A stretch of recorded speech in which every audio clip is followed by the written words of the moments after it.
Good afternoon, members, and welcome to this BCP Overview and Scrutiny Board meeting.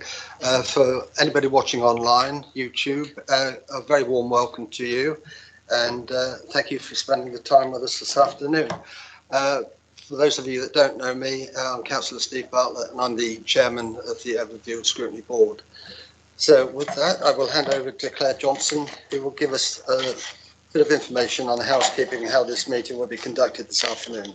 Thank you, Claire. Thank you, Chairman.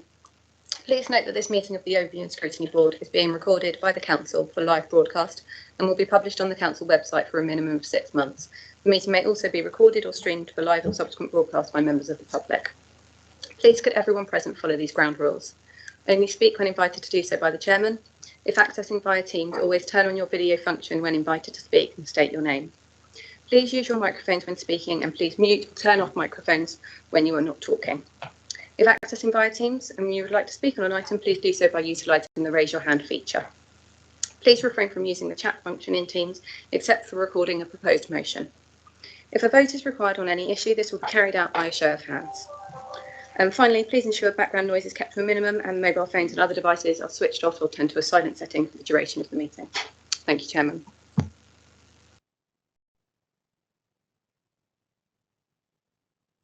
I've received apologies for this meeting from Councillor Earl and Councillor Kelsey.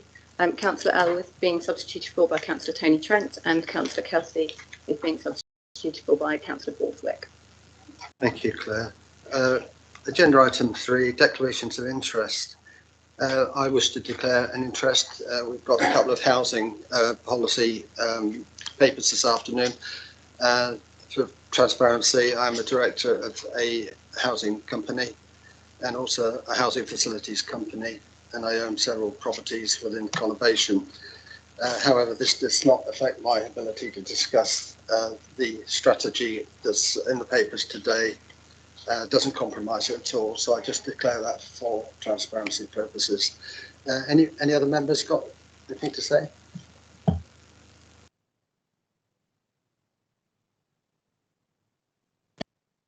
Thank you, members. Agenda item 4, confirmation of minutes. Does anybody have any comments they wish to make on the minutes of the last meeting? No, okay. Oh, sorry. That's a slate. Thank you, Chair. It's not to query whether they're a correct record, but it was just to say that with the transformation element of the minutes, obviously we were talking about how we took that forward and whether some of us would be able to go through the video recording so we could take out the salient points and address them, because clearly that isn't something which is the role of Democratic Services. I just wonder whether there were any other volunteers to help us to do that.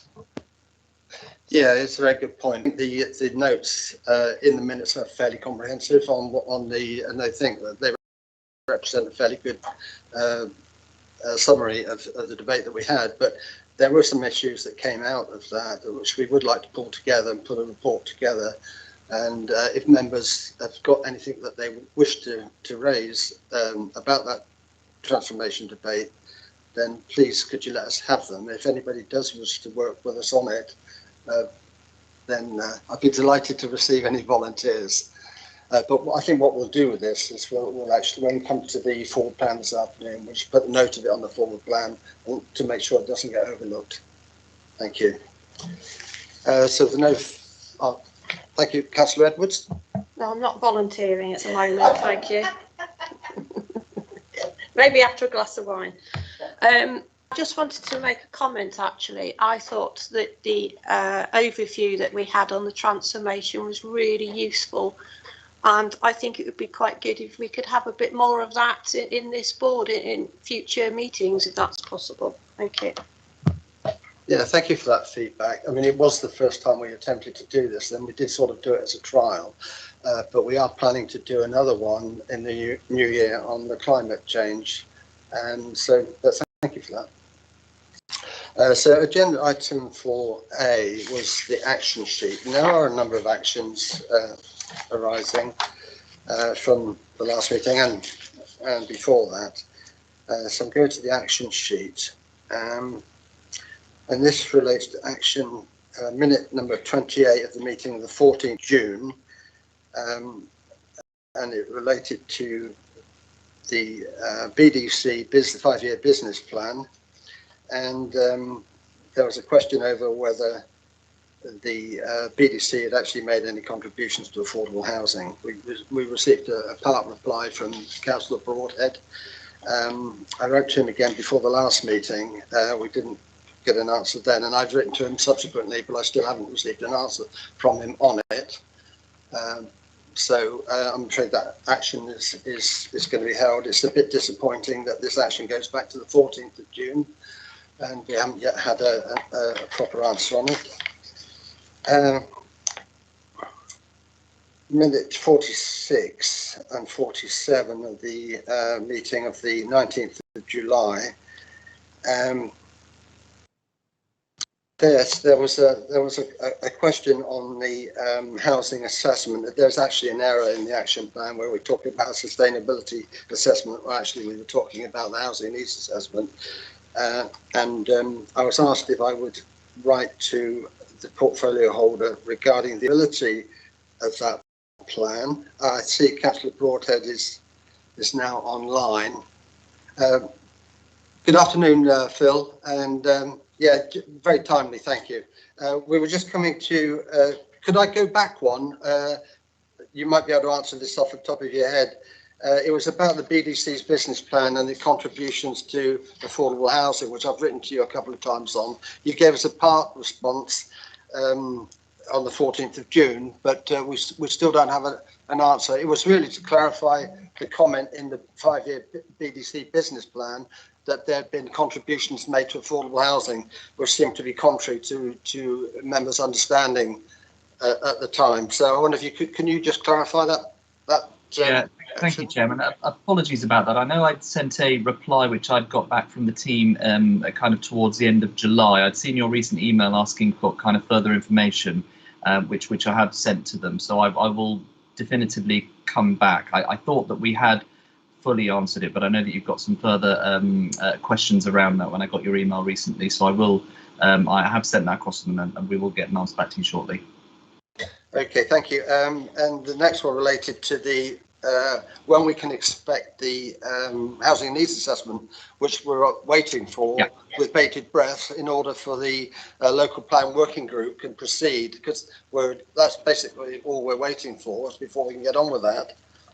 Yeah, absolutely, and apologies for that. There have been a number of absences over over August in particular, but I know that we are now intending to hold that next local plan working group in early October. I think we're just trying to formulate a date with the collective team at the moment, and that will be going through the housing needs assessment and the next stage of the plan. So that I believe Democratic Services are working on trying to find a date as we speak. Thank you. I mean, what I would say is that, you know, the numbers of housing is key to some of the papers that we're actually looking at today, because the methodology being used is quoted in those papers, which does use, you know, the number as calculated by the government's recommended methodology. And what we expect is that the numbers coming out of the housing needs assessments, we're sort of expecting that to be a bit lower, or considerably lower actually. So that would have had quite a bearing on the papers that are coming forward today. However, there's nothing we can do. We can't second guess it because the report's not ready yet. But it is a shame that we couldn't have had it before, you know, before now. But nothing we can do. So we just move on.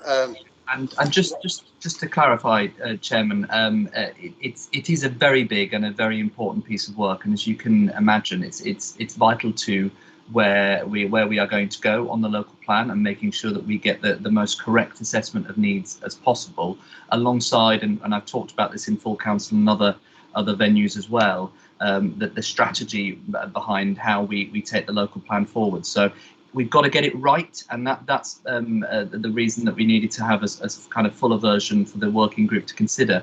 I would suggest that although some of the papers today do make reference to the headline number that we're having to work from according to the government standard methodology, I don't think it particularly impacts the decisions that are in any of those documents. It just, because either way we will have a housing need that we need to get to. So I completely understand your point. I don't think it's necessarily the wrong way around, but we will have some clarity on that in the next 6 weeks.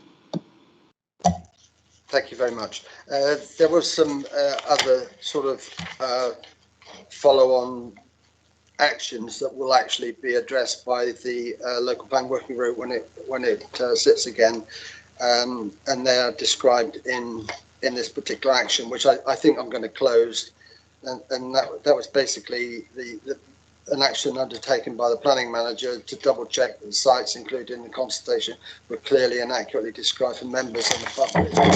And the other one was an issue raised by Councillor Howe regarding creativity and culture, community facilities, and changing use of the word military in relation to the portfolio holder.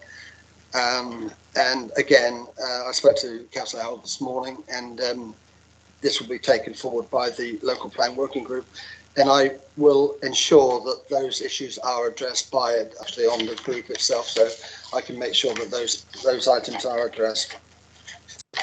There was just one other action, I think. Yes, there was a suggestion at our meeting on the 23rd of August that lead members, cabinet lead members, should produce an annual report in order to that members can see what activities they've been engaged in throughout the year.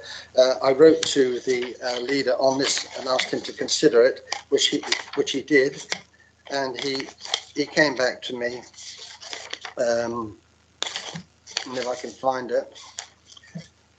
And what he's saying is that after considering it very carefully, he came down with the part of the debate at ONS that lead members' work should be evidenced through the cabinet papers that come forward.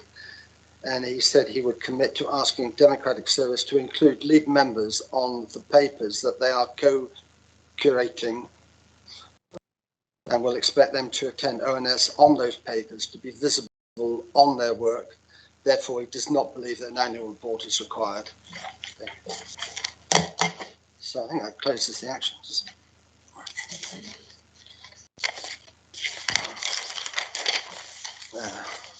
Agenda item 5, public issues. Claire, are the public issues, Claire? There's no public issues for this meeting, Chairman. Thank you. So now we come to agenda item 6, scrutiny of homes related cabinet reports. We've got 2 reports to consider. I think we'll take them sequentially, and I think portfolio holder for homes, Councillor Bob Lawton, is with us this afternoon to introduce the papers. Before we start on these, we've got some very meaty papers to consider this afternoon, and it would have taken you all a great deal of time and effort to read through them, and they're fairly complex. I hope that we're going to be able to get through it before 5 o'clock, but just please be mindful that we're going to try to achieve that. Let's hope we can. I have to say that I found it a little bit confusing seeing reports within a report in respect of the housing. I think it was the Council New Build Housing Acquisition Strategy, because it contains quite a lot of information as annexes, which were there to consider in the main body of the report. Anyway, we'll come to that one in a minute. But the first one is the BCP Housing Strategy 2021 to 2026, our commitment to our communities. Thank you. Councillor Lawton, if you'd like to introduce the paper to us. Thank you, Chairman. I'll try and be quick as brief so we can all finish at 5 o'clock. The housing strategy for 21 to 26 is a fairly straightforward paper. It brings together, excuse me, it brings together 3 housing strategies, which are the old Poole, Bournemouth and Christchurch councils, into one umbrella. The BCP housing strategy has been developed over a number of months, following a 10-week public consultation with stakeholder engagement sessions.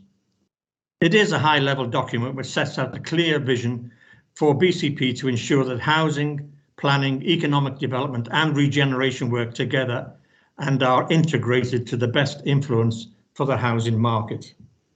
It's a key document that frames our partnership together, drives place shaping and contributes to health and well-being of our population.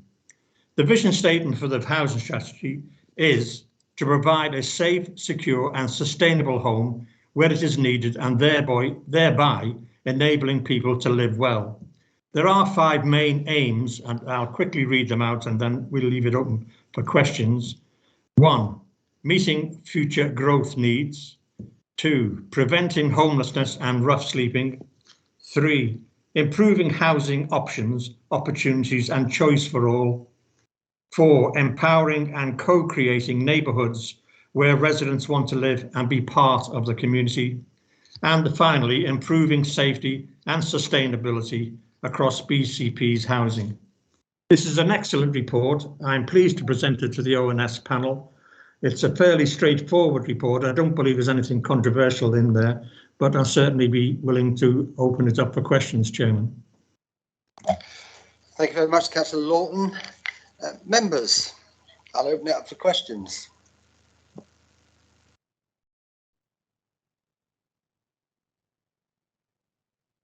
Councillor Allison, please. Thank you. Thank you. It's going to come as no surprise to anybody. I'm going to talk about social housing. So this document has not really got any solid commitment to social housing in it. It does speak about trying to make sure that the housing that's made available covers people of all incomes, but there's no solid commitment to social housing. And that surprises me mostly because it's actually raised as an issue in the consultation document that comes with the report. So the consultation document says that respondents felt that one of the main things missing from the paper was the fact that there was no mention of social housing, and yet that doesn't seem to have made its way into the paper. So why not? Councillor Lawton. Social housing is pretty well covered in the next paper. It does say within the report that housing will be of a mixed tenure, which will be social, affordable and market rent. So it covers that within there. Social housing, I'm not against. We're not against as a council, but it has its place in the correct area. The affordable, I believe, is a much better way to help people obtain and get on the housing market.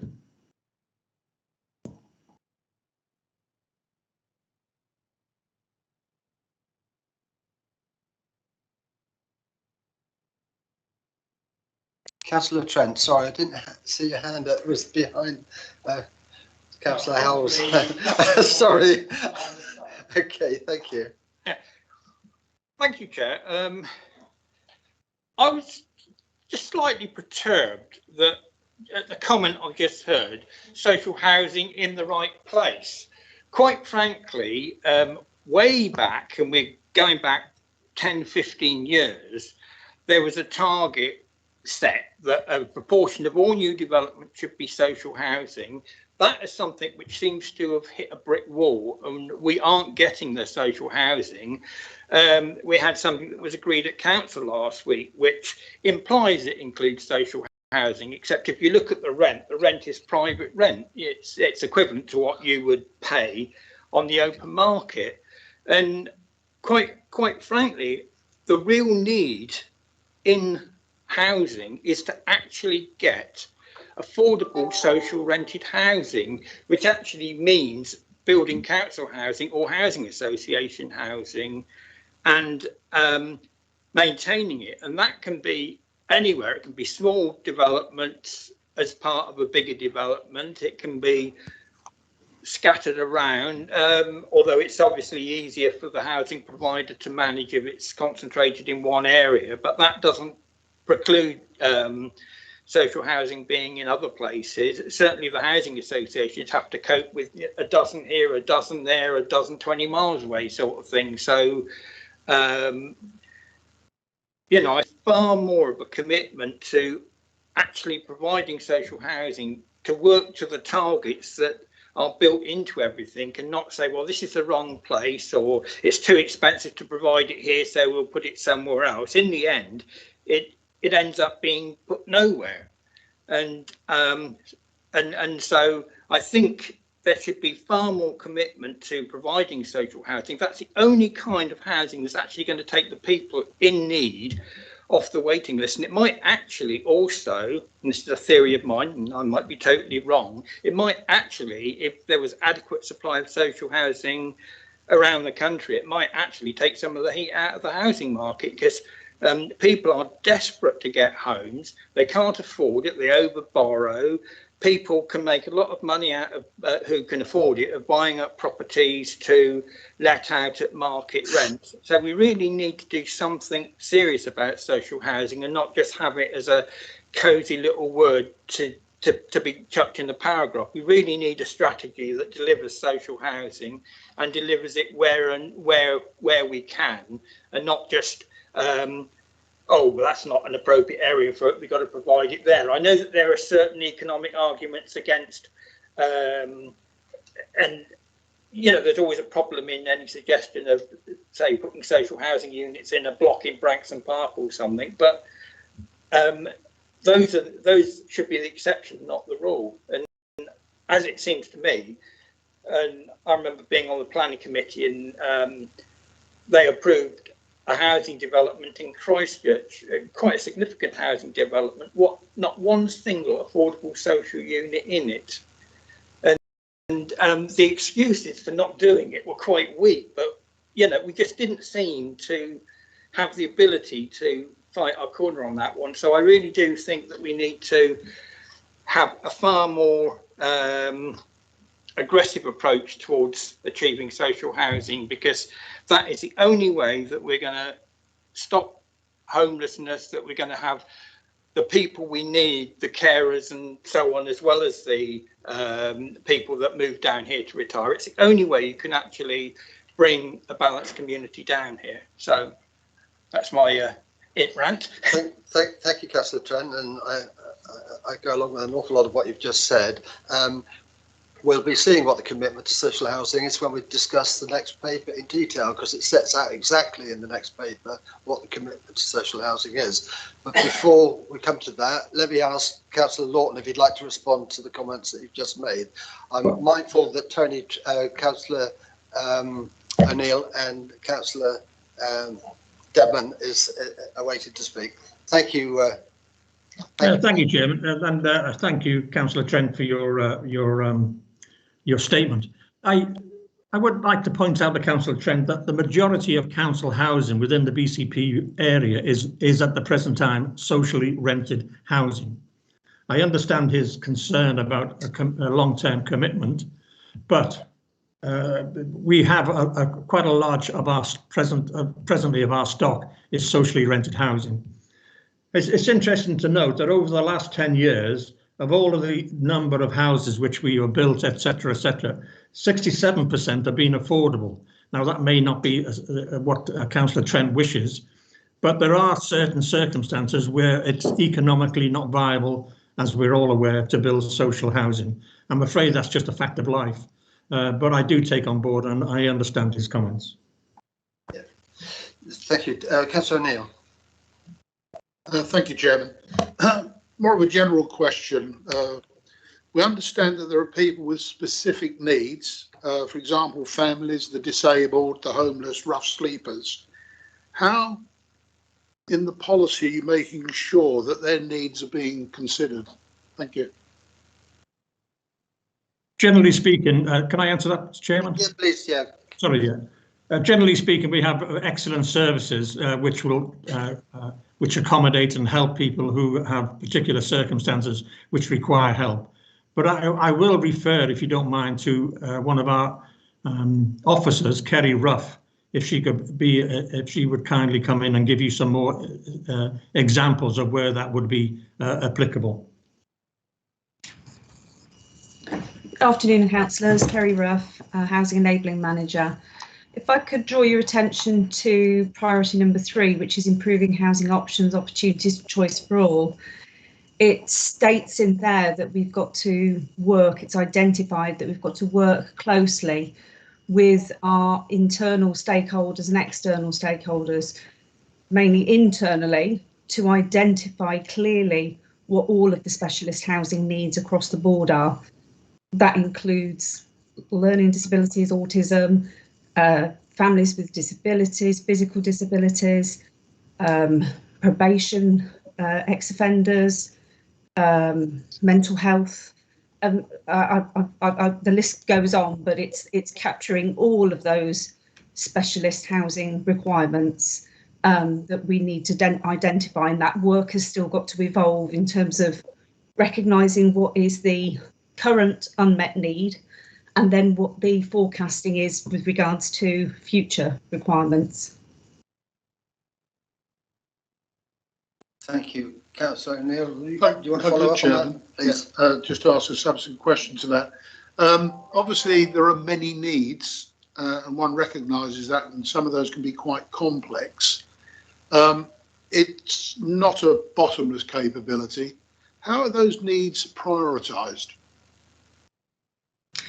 Well, I guess really we'll be led again by our some of our social care and children's services needs in terms of identifying priority with regards to, I guess, the current unmet need. So we've got a piece of work that's going forward with regards to obviously forecasting future need, but the current unmet need is what's going to kind of be a driving factor in terms of prioritising what categories have we actually got crisis areas in, so where we've got those real pinch points in terms of meeting the need, and are likely to then sort of have that knock-on effect in with our direct homelessness teams that already the housing advice teams that already link up with those services to avoid those crisis situations that mean emergency placements. So it's trying to avoid that as much as possible. So that will steer how we prioritise meeting that unmet need. Thank you, Chairman. Thank you, Councillor Dedman, please. Yes, thank you, Chairman. It's really, well, I'm assuming we are able to refer to the report and not just the paper that we had, the first paper that includes the report. So I've got some questions on the actual report. Sorry, on which report? Well, the housing strategy report that we've got in front of us. We're okay with that, aren't we? Yes, sure. Okay, because it's on, I think I've mentioned this before, Bob knows. On page 38, I feel that something could be added. I'm probably too late now, but the council has 10,000 properties retained in ownership across Bournemouth and Poole. I feel that if this is going to be a public report, that needs more explanation. I know Bob knows that I know why it is. It's because Christchurch transferred all our housing stock to Sovereign. But I think people reading this might be very confused about, oh, hang on. And you know how terribly touchy people are in Christchurch. And, really? I wouldn't like Bob to be accused of, oh, you're leaving Christchurch out. So I felt if you are able to either clarify, put something in, or just clarify to people that don't understand the situation that we have got loads of houses, but they're all Sovereign. And in fact, it doesn't say how many we've got, and I have no idea. And the other query, Chairman, well, I don't think Bob needs to answer that. He can either do it or he can't. But on page 45, it mentions MMC, which is modern methods of construction. And the portfolio holder has been mentioning a lot about Grenfell. Now, in my experience, which is limited to house building rather than great blocks of things, there is quite a problem with modern methods of construction versus quick, maybe unsafe. And I would like an assurance that although we might be looking into those methods with the building companies that we now have, that nothing will be spared to make things cheaper. They will still be safe and worthy of our tenants. Councillor Lawton. Thank you. Your first comment, Councillor Dedman, certainly I'll take that into account, and I do understand the sensitivities of Christchurch. On your second more point, I would like to assure you and the board and anybody else in the council that we do not take shortcuts. We do not do anything which is illegal. We do not do anything which we believe because it's cheap. Council housing, and I was born and brought up in a council house, in my view, has always been one of the best housing services that you can provide for the general public. And I'm a great fan and supporter of council housing, and the seascape operations which we have are top notch. That we use good labour, we use correct materials, and we follow everything that is legally required of us. We do not cut corners, and I'd like to assure the board that we build to a high standard. Councillor Dedman, you wanted to come back? Thank you. Yes, thank you. Councillor Lawton, I wasn't suggesting at all that there's anything wrong with council houses. In fact, most builders like to work on council houses because they know jolly well they can do a good job, and the council are keen for them to do it. I'm just concerned at the mention of MMC, which does sometimes imply to people that there may be corners cut, and I'm glad to hear that we are very keen to show that there are not going to be corners cut. Thank you. Yeah, thank you. Councillor Rigby. Thanks, Chair. I've got a couple of questions that I want to ask. They're on two, very different topics, to be honest with you. But first of all, I want to say that the report is really comprehensive, and hopefully the answers that I'm looking for are in here, and I've just not been able to find them. So I do think that it's a pretty good report. And the first thing that I want to ask about is empty homes, and that's mentioned a few times in here, and we've got some figures which are 311 empty properties in BCP, empty between 2 and 5 years, and 81 that have been empty for 5 years or more. Now, when you take those numbers, that's almost a fifth of our housing targets, which we've got. So what I can't find is, I do see a lot of mention of it, but I can't see in here the actual strategy for bringing those back into use. If you could give a bit of an idea on that, or tell me where I might be able to find it within here. The second question I've got is there's a commitment to bringing up socially and private rented houses as well to an EPC standard of D, which is great. But I was just wondering where that the figure of D has come from. Is it a sliding scale? Because obviously we've got a lot of houses which are in the area which are older Victorian ones, which are probably going to be more difficult to bring up to a D, and we've got a lot of newer ones which will probably be brought up a lot further. So if we could just have a bit of background as well on that, please, that'd be brilliant. Thank you. Thank you, Councillor Lawton. If you don't mind, I will ask Nigel Ingram if he will answer the second of Councillor Rigby's questions, because that's more technical and beyond. I'm not a builder.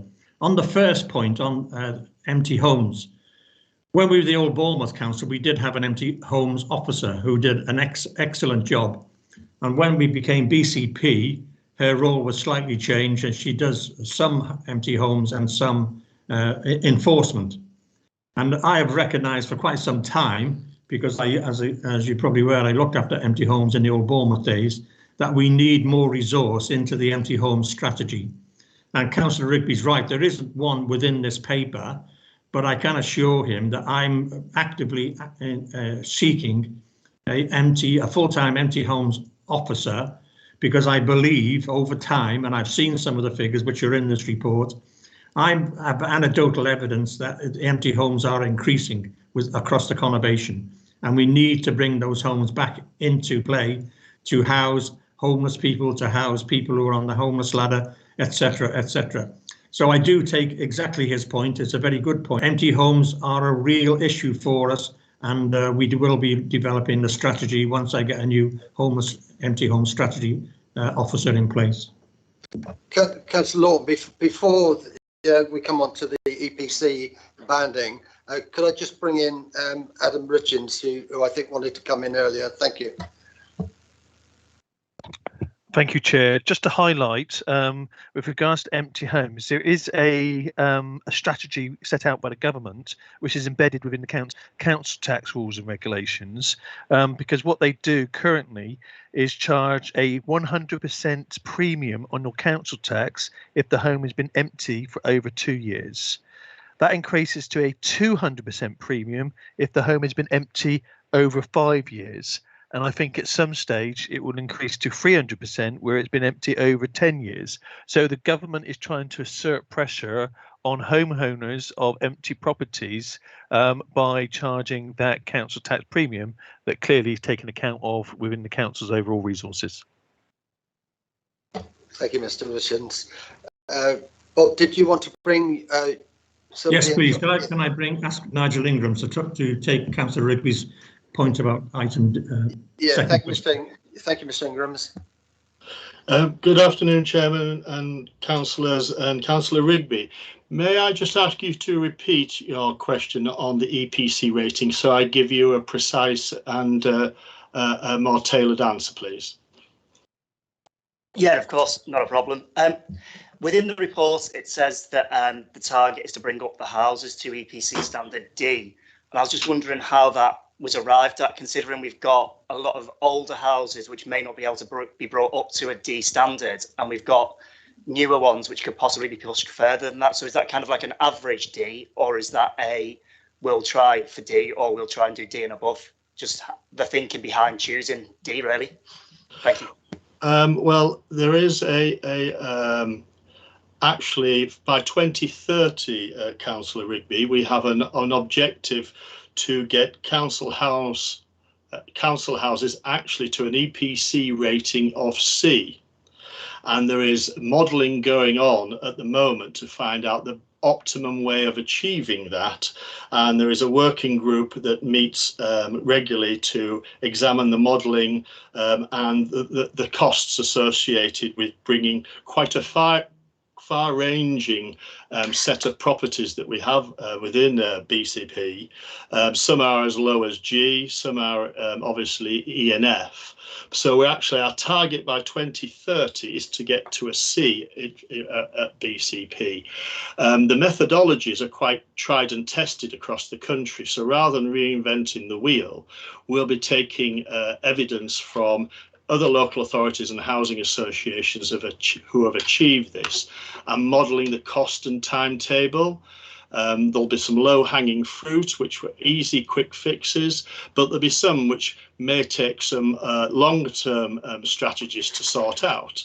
So I can't give you a definitive answer here, but it will be something that we will be bringing back to Council from a timetable and fully costed point of view. I hope that helps. Thank you, Mr. Ingram. Councillor Slade. Thank you. Bob, I do have quite a few questions. You might want to write these down. Oh, don't. Thank you. Don't. It's good to warn you anyway. I want to start by that exact point because a lot of my concern is about that EPC rating, because the government's clean growth strategy is that all homes need to be at EPC level C by 2035, with private homes achieving it by 2030. And there are other proposals that say no new tenancies will be able to be formed unless they're a C by 2025, and all existing tenancies must be a level C by 2028. So I'm struggling to understand why we would set a strategy at D when we should be aiming for C. I would rather see us actually go for C and miss it than go for D and then have to start a really rapid programme of upgrading all of our properties again because they don't meet the requirements of government legislation, especially as the council already has a fuel poverty target, which was introduced in 2014, to increase properties to EPC band C. So I'm worried that we've got conflicting policies over band C, band D, and actually we're not even achieving what the government requires. And I suspect come post COP26, we're going to see that ramped up even higher. So I would really like to ask that we consider asking you to be more ambitious in the strategy and saying that we're aiming for a C, but we would expect a minimum of a D because it just feels a bit loose. You know, recognising that the costs involved, but we're going to have to do that anyway very soon. The others are more questions. the other concern I've got is that low EPC is baking in fuel poverty, and I worry about that intensely. The issues I've got is the numbers of people we have on our housing register at the moment of around 5,000 seems like a massive drop from where we were before we closed the book a year or so ago. I'm wondering how accurate it is and how likely it is that we're going to see a rapid increase in those numbers with the Section 21 evictions coming back, in the next few months. So I'd like a comment on that. I'm also interested to understand about the demographics. I'm going to steer clear of the new build thing because it's a separate paper, but the paper talks about a profound demographic change, but I don't see a lot of evidence. It also talks about a major population boost in a 20 to 39 age group. And my concerns are that we're focusing on PRS for that age group and not affordable homes to buy. And I think it's a really short-term view to not be encouraging those people under 40 to try and buy a home, because we should be aiming for them to be permanently living here and not the transient population that we're likely to get with the PRS. There's a lot of younger people want to buy but can't, and if we keep building for PRS, we're perpetuating that. Those young people are the ones that are going to be driving our economic, sort of dynamism. And I remember having many conversations in my time in the cabinet talking about, how do we get younger people to settle here permanently rather than wait till they're 50 and can afford more expensive homes. The other really big issue I've got is demographic equality. You talked about, quite rightly, the fact that the majority of our existing housing stock is social, but the vast majority of our new our new housing stock is affordable. That bakes in a demographic unfairness, because people who've been in a council tenancy longer term, who are generally the older population, are paying significantly less than younger people who are either joining a social housing on a short-term tenancy or aren't even getting that opportunity to have a social home at all. And I don't understand why it is that we're not challenging this as a demographic inequity. If people are renting at 80% of the market rate, and the market rate is £1,100 a month, that's over £800 a month. What is the current social rent for a similar property? I believe it's somewhere closer to £500 or £600 a month. And we're automatically saying to younger people who are being hit left, right and centre, that's never going to be, you're never ever going to have that right.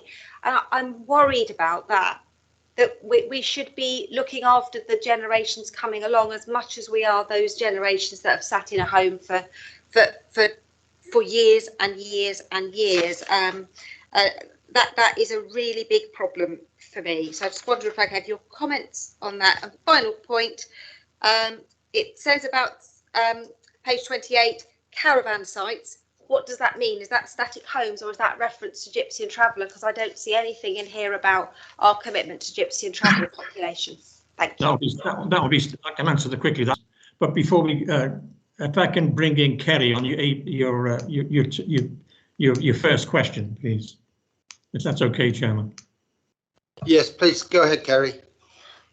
Good afternoon again, councillors. Okay, so it was just to help on clarification around the EPC rating and what was discussed and the thinking behind the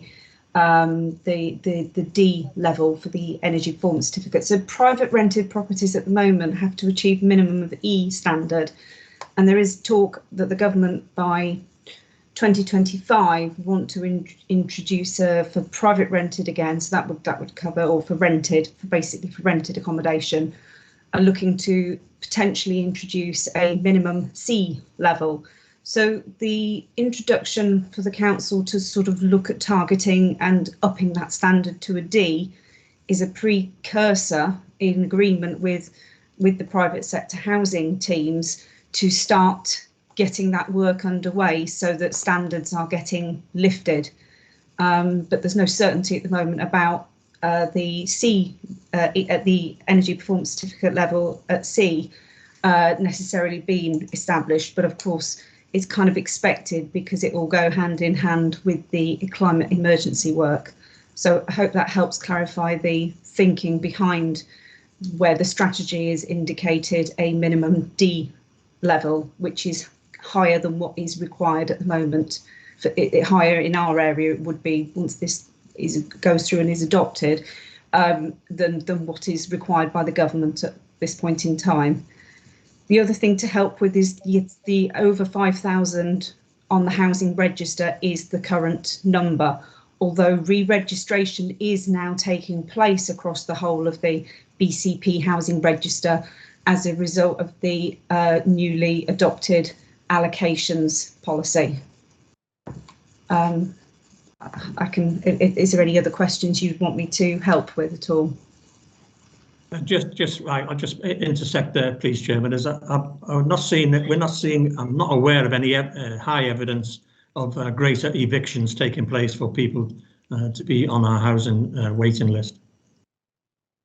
I think Councillor Slade suggested that we could anticipate post-lockdown and the protection measures that were introduced by the government over the lockdown period that ceased or effectively stopped evictions, which now we're coming to the point where they may likely to sort of ramp up again, particularly when the courts dates become more available, which they're not at the moment. I think that's probably it, Councillor Slade. Yeah.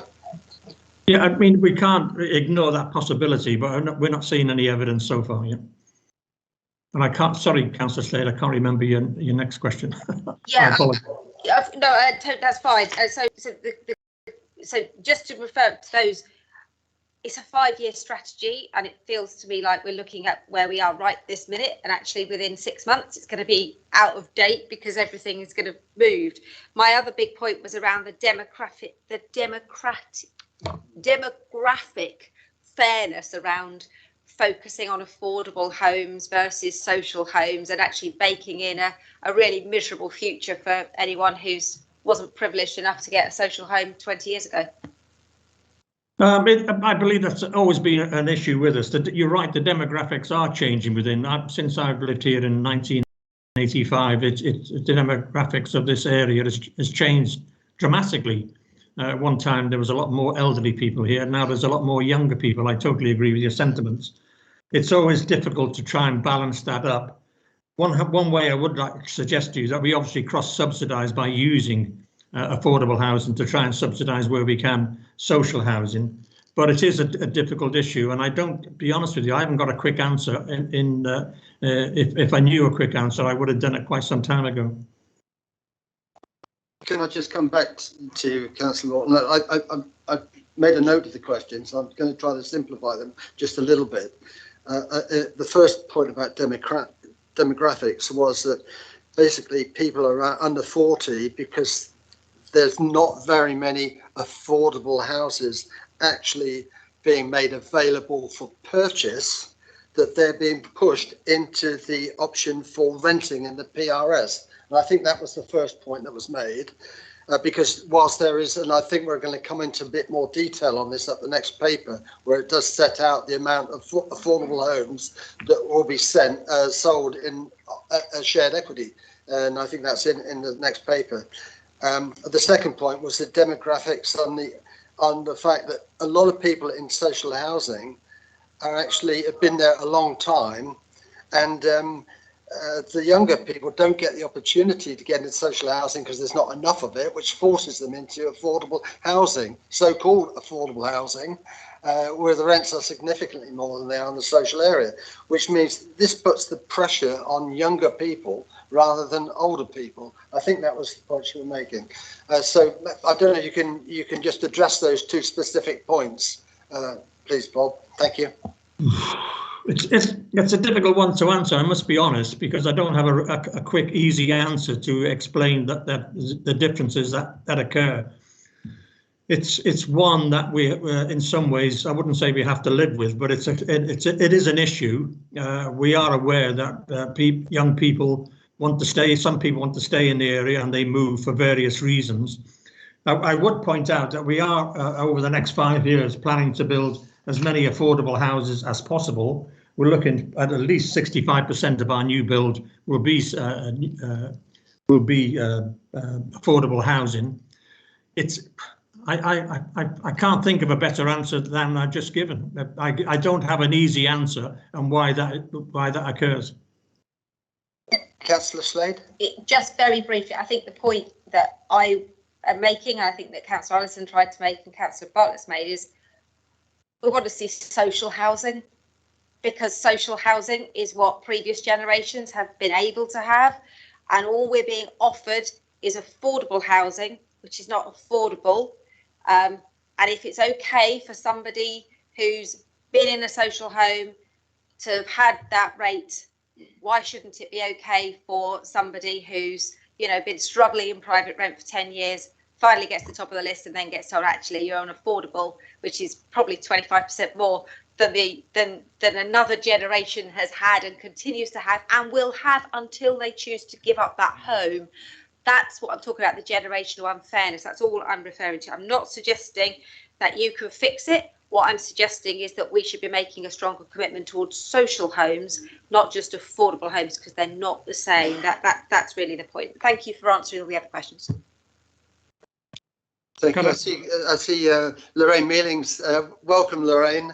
I think you wanted to just come in on this. We'd welcome that, I think. Thank you. Hello, thank you very much, councillors. Yeah, just a couple of points really to come in to add to what's already been said, I guess. On the one issue of the social rent debate, which we'll no doubt pick up under the next paper as well, just kind of to clarification of terms. So affordable housing in its kind of technical sense, there's kind of three types of affordable housing. There's social rent, which is, I think, what councillors are referring to, which is very low rent. There's affordable rent, which is 80% roughly of full market rent, so subsidised affordable rent again. And then there's shared ownership. So what we're kind of presenting as a proposal within the housing strategy and within the next paper, the council new build strategy, is as a council to maximise our borrowing, to maximise the use of our surplus land, to provide affordable housing in all its shapes and forms, including social rent to a degree. But as other social providers like housing associations, to get more homes, to reach more people, we've got thousands of people on the housing register, we've heard, we do need to cross-subsidise those rather than 100% social rent, and that's not dissimilar to what other housing associations are doing. And just another point in relation to that, we are also working very closely with housing association partners to be delivering affordable rent, including social rent as well. So hopefully that's kind of adds a bit of a flavour there. And I just wanted to pick up as well, if I may, Councillor Slade's point about homelessness.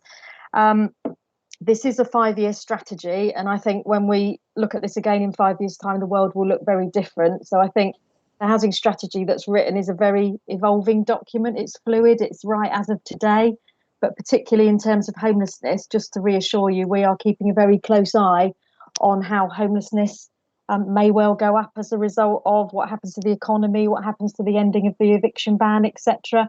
And we may need to change our approach depending on how that kind of trend works through. So just to say that this strategy won't sit there in its current form for 5 years, it does need to evolve as we move forward. Thank you. Can I just come in there, Chairman? Although the strategy is a 5-year strategy, it is under annual review. And as Lorraine has just pointed out, it is a flexible document. It's not in concrete, not set in concrete. We review it on a monthly, or certainly on a 6-monthly basis, and obviously a 12-monthly basis as well, and to take account of change in circumstance. Thank you, Councillor Lawton. Before I've got to bring in Councillor Trent again. I think if I'll bring you in now, if you wouldn't mind. Thank you. Yeah, thanks. Mine's a bit of a question. I'm looking at puzzlement of paragraph 29, and I think it's Appendix 1. And it's to do with the government. The Ministry of Housing, Communities, Local Government is to introduce a cap on the use of right to buy receipts and the effect that that might have on our strategy, and also what happens to the money that's the other side of the cap, so to speak. Because in this financial year, there's no cap on it. There seems to be a bit of a gap. I think there's a mistake there somewhere. That there then appears to be a 50% cap on the amount of right to buy receipts that goes back into providing new housing. The following year, it's a 40% cap, and then it's a 30% cap, which means that when we sell an ex-council house under right to buy, that by 2024-25, 70% of that money goes elsewhere. It's always been assumed that that was the one source of funding that enabled the council to build or improve, build new housing stock or improve existing housing stock. And it seems that not only has the right to buy been milking the housing stock for a long time and has sort of halved it or more in many areas, but it looks as if in the near future we are no longer going to be able to keep the receipts from that. So I'm not. So one question is, where does that go, and what effect does that have on the long-term strategy? Because that has always been built into the assumptions on which future housing provision is provided. So I don't know if someone can help me on that. Are you able to answer that, Councillor Lawton? The money from right to buy we use. I do not like, I can say, assure Councillor Trent now, I don't like giving money back to the government. Full stop. Adam can come in and give a bit more explicit reply to that in terms of, but the money I think from recollection, is that you have to spend the money within 2 years, and we attempt to do that. I don't personally like giving any money that we have received from somebody who wished to purchase their home, giving that money back to the government. I would rather reinvest that money in new build. Mr. Richards, did you want to come in? Thank you. If I can, and I'm going to pause slowly just in case Lorraine or anybody else wants to jump in front of me and actually explain it with regards to the current prevailing provision. But, from memory, I'm very much with Councillor Lawton. The council's taken an approach to avoid giving back any right to buy receipts that we are allowed to retain locally to government. And what we have is a framework that says if we receive receipts under the right to buy, we have to spend them under something referred to as a one-to-one agreement within a set period of time. And as Councillor Lawton said, I think originally that was 2 years. It might have been extended to 3, and I think we're potentially now looking at a 4-year period. But in spending it within that period, it can only represent a certain percentage of what you actually build.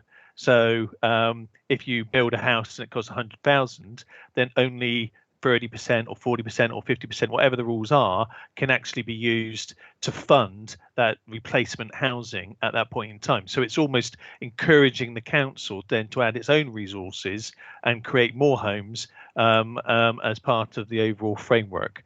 So I suppose what I'm doing is giving feedback that the council does operate a policy that prevents us from paying back the right to buy receipts to government under that one-to-one resource arrangement, and that we use those resources locally to fund replacement homes.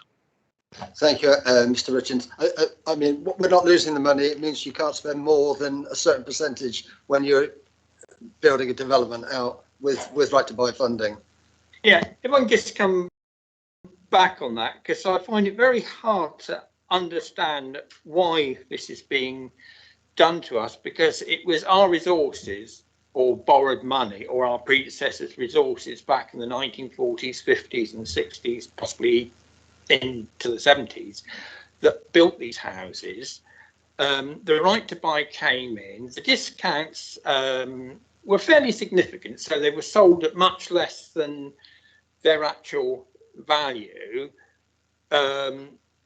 It was supposed to at one time be used to pay back debt. Well, that debt was paid back a long time ago, because actually, if you look at the figures of council housing 10, 15 years ago, before the governments, successive governments started to milk the housing revenue account with this tax on rents, I think I called it at the time, and that became quite a well-used phrase 20 years ago. So we pay for the houses in the first place, we're forced to sell them at a discount, and now we're being told that we can only keep, well, by 2024, 30% of that money, which is, 30% or 70%, to build new houses. And it just makes me puzzled as to what on earth is the logic in this particular change.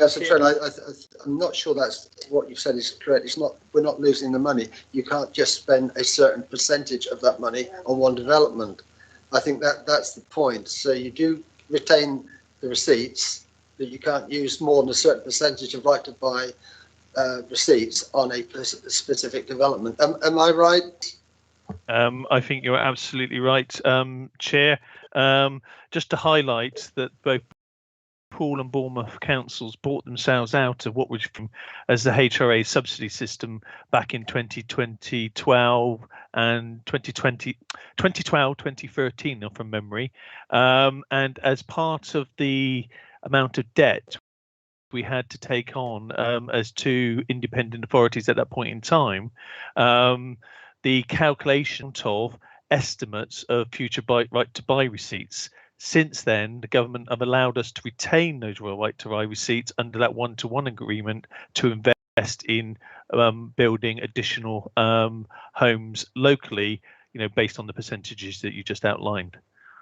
Thank you very much. Lorraine Mealing wants to come in. She might be able to help. Yeah, I must admit, I'm struggling with the. Thank you. Just a couple of in principle points, really. In terms of the borrowing cap, it may well change, but I suppose the principle baked into our housing strategy is that we maximise that in the housing revenue account as much as possible to build as much affordable housing, which is the key principle. If they limit that borrowing cap nationally, then we'll obviously have to respond to that.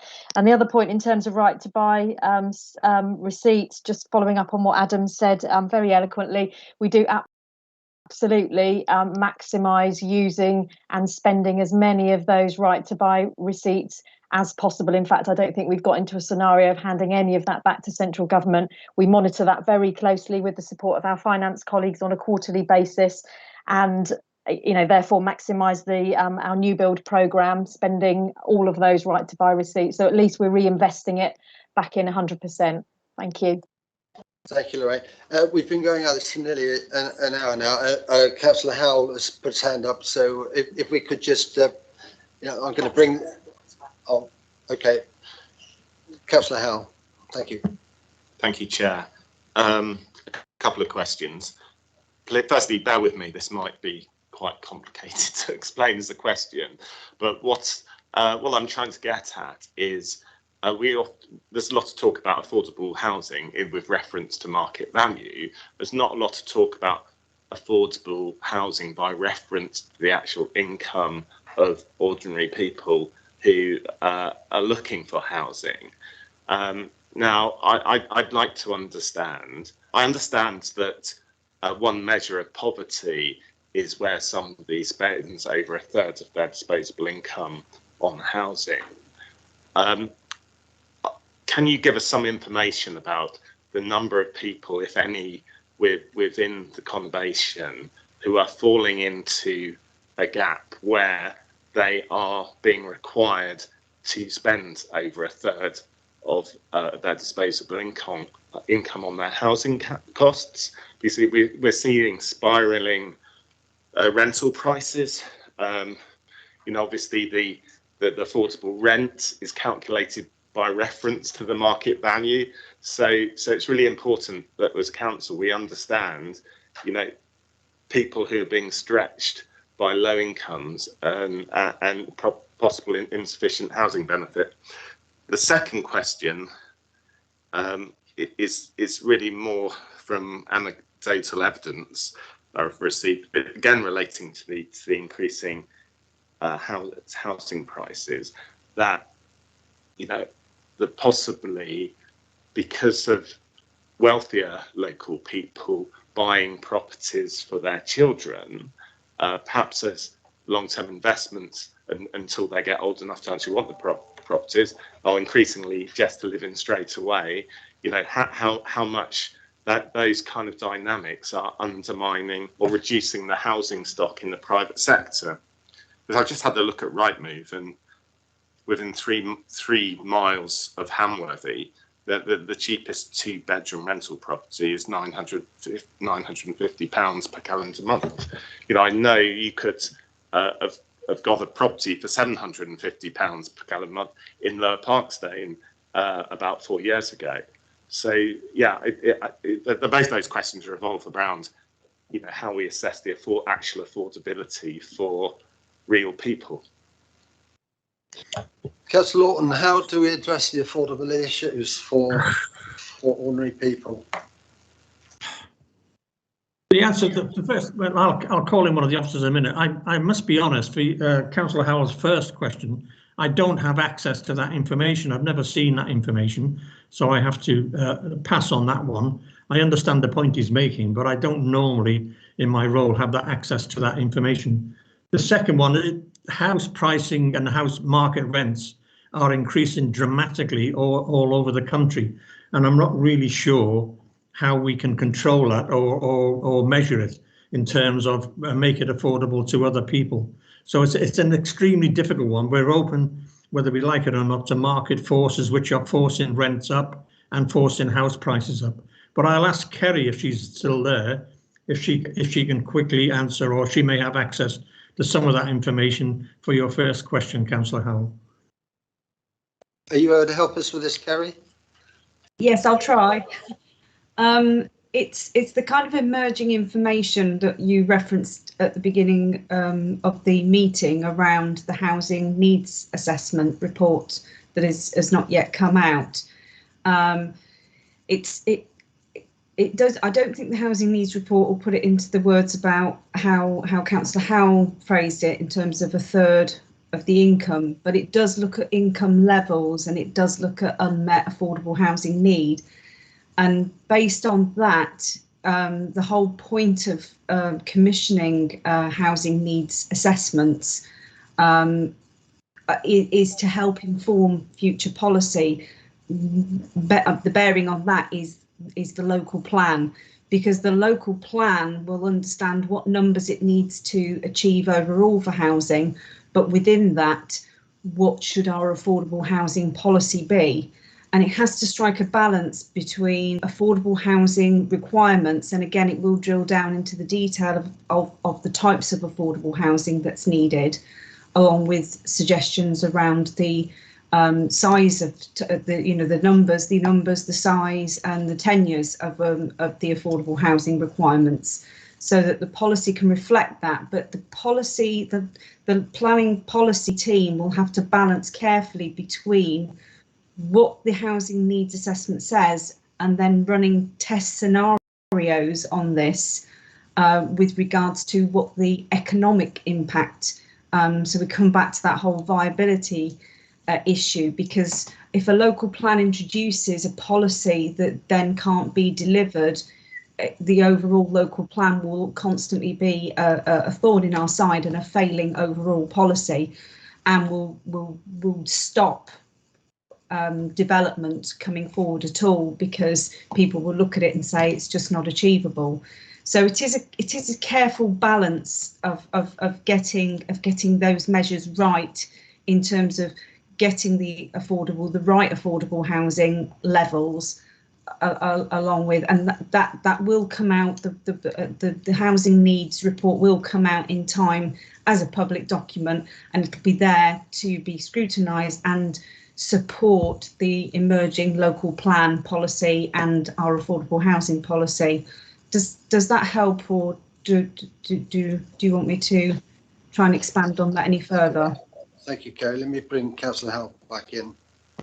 Yes, it would be useful to know when when we could see that document, when it's going to be ready. But I mean, could you just clarify whether, when we are dealing with individual cases, trying to find accommodation for people, either within our own housing or within the private sector, whether we are collecting any data as to affordability in relation to their income, because I would have thought that would be important data to collect in order to feed into the study you just talked about.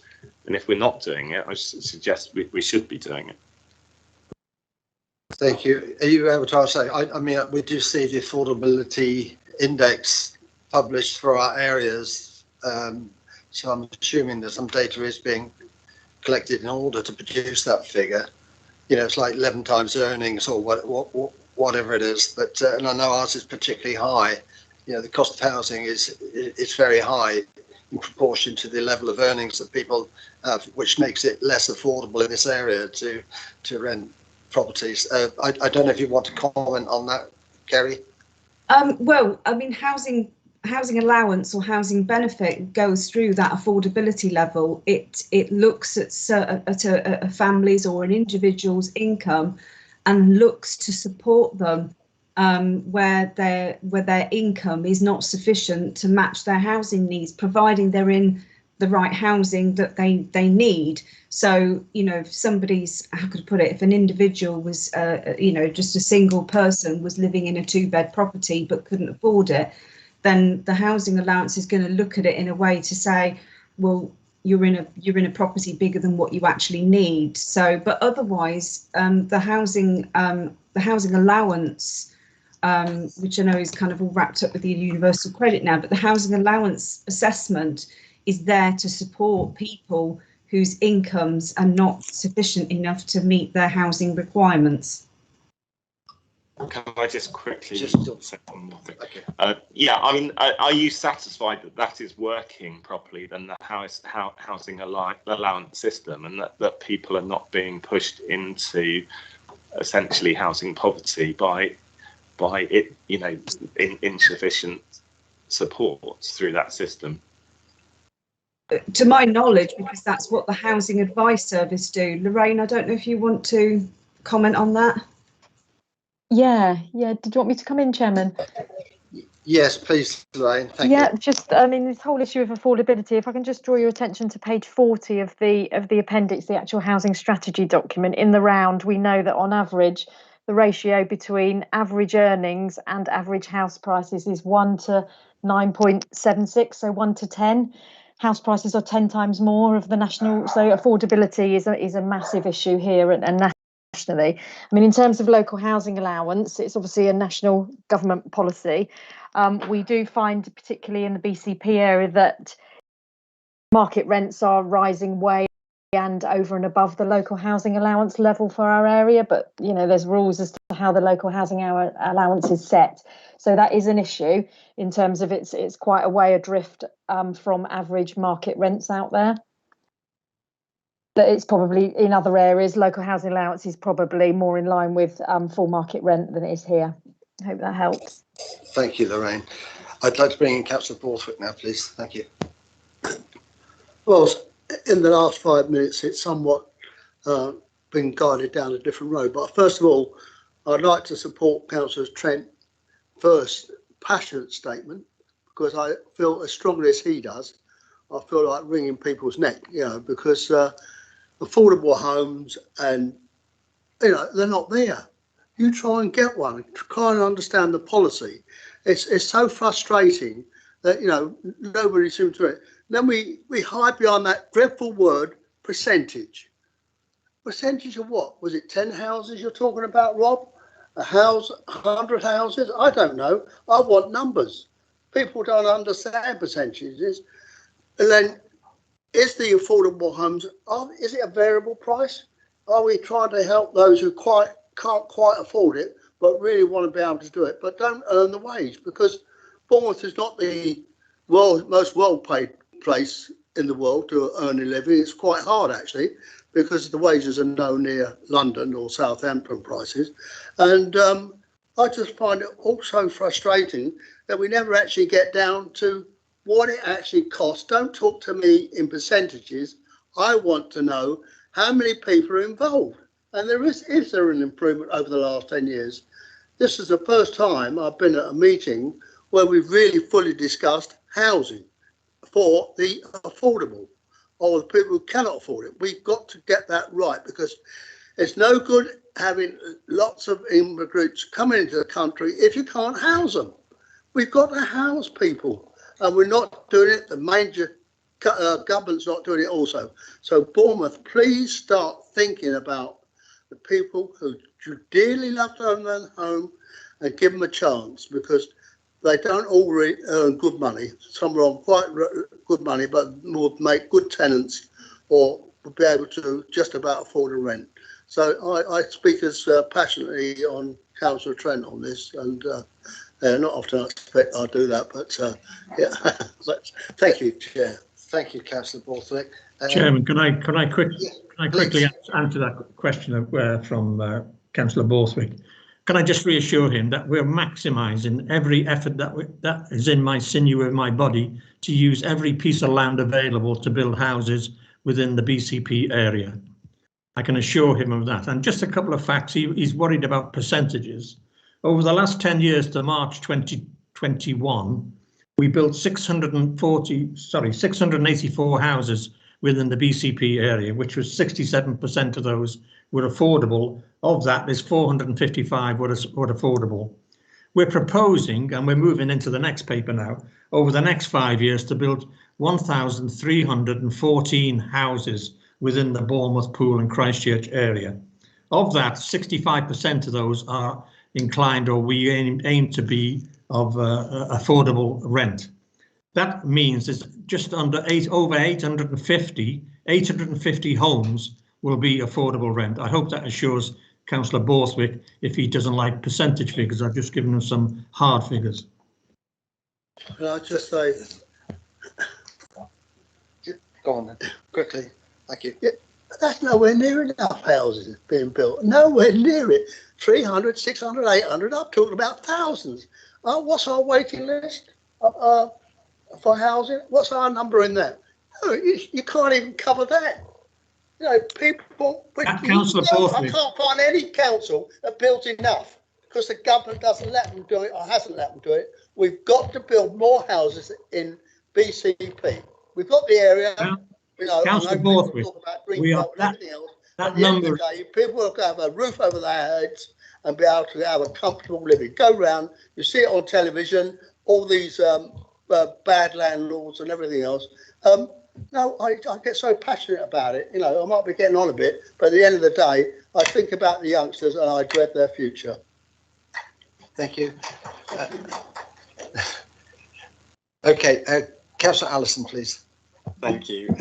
So I'm going to try and avoid going back on those points, but I think affordability, I mean, we're talking about that there needs to be some kind of data measurement, essentially, where we've discussed this, is that in the past 20 years, we've seen the ratio between income and people's and the average housing prices has almost doubled. So in 96, it was nearly 3 times the national average income. Now, as Lorraine said, it's 9.5, 10 times the national income. So there needs to be some kind of data we're collecting to sort of examine that disparity. The question I actually wanted to ask was about licensing. So there's a couple of paragraphs in this document that talks about additional and selective licensing. It was work that the administration started before and has sort of disappeared from the forward plan since the administration has changed. I just need to know where are we with that consultation and what will it take for me to be able to get that in front of Cabinet or in front of full council? Because I think it really would have a really, really big impact on the standards of the housing in BCP, especially in my ward. And I really would like to see that go to a full council discussion, please. Councillor Lawton, please. Since I've been in office, I've enhanced and looking at more enforceable, enforceable measures against rogue landlords. Selective licensing is we put it on the back burner for the moment because of the pandemic and other reasons. But I can assure Councillor Allison that we do not lie down. We're looking at every avenue available to us to go after rogue landlords, and we do prosecute them. Thank you. Okay. Thank you. Right, I'm just going to close this debate now. I've got one question of my own, and that is that the strategy talked about producing an action plan. We've waited a very long time for this strategy paper, and it would be nice to know when we can anticipate an action plan to see how the strategy will be implemented. Now, I know that that does relate to the next paper as well. There's a relationship there. But if you could just give us some idea, please, Councillor Lawton, as to when we'll see the action plan arising from this strategy. Thank you.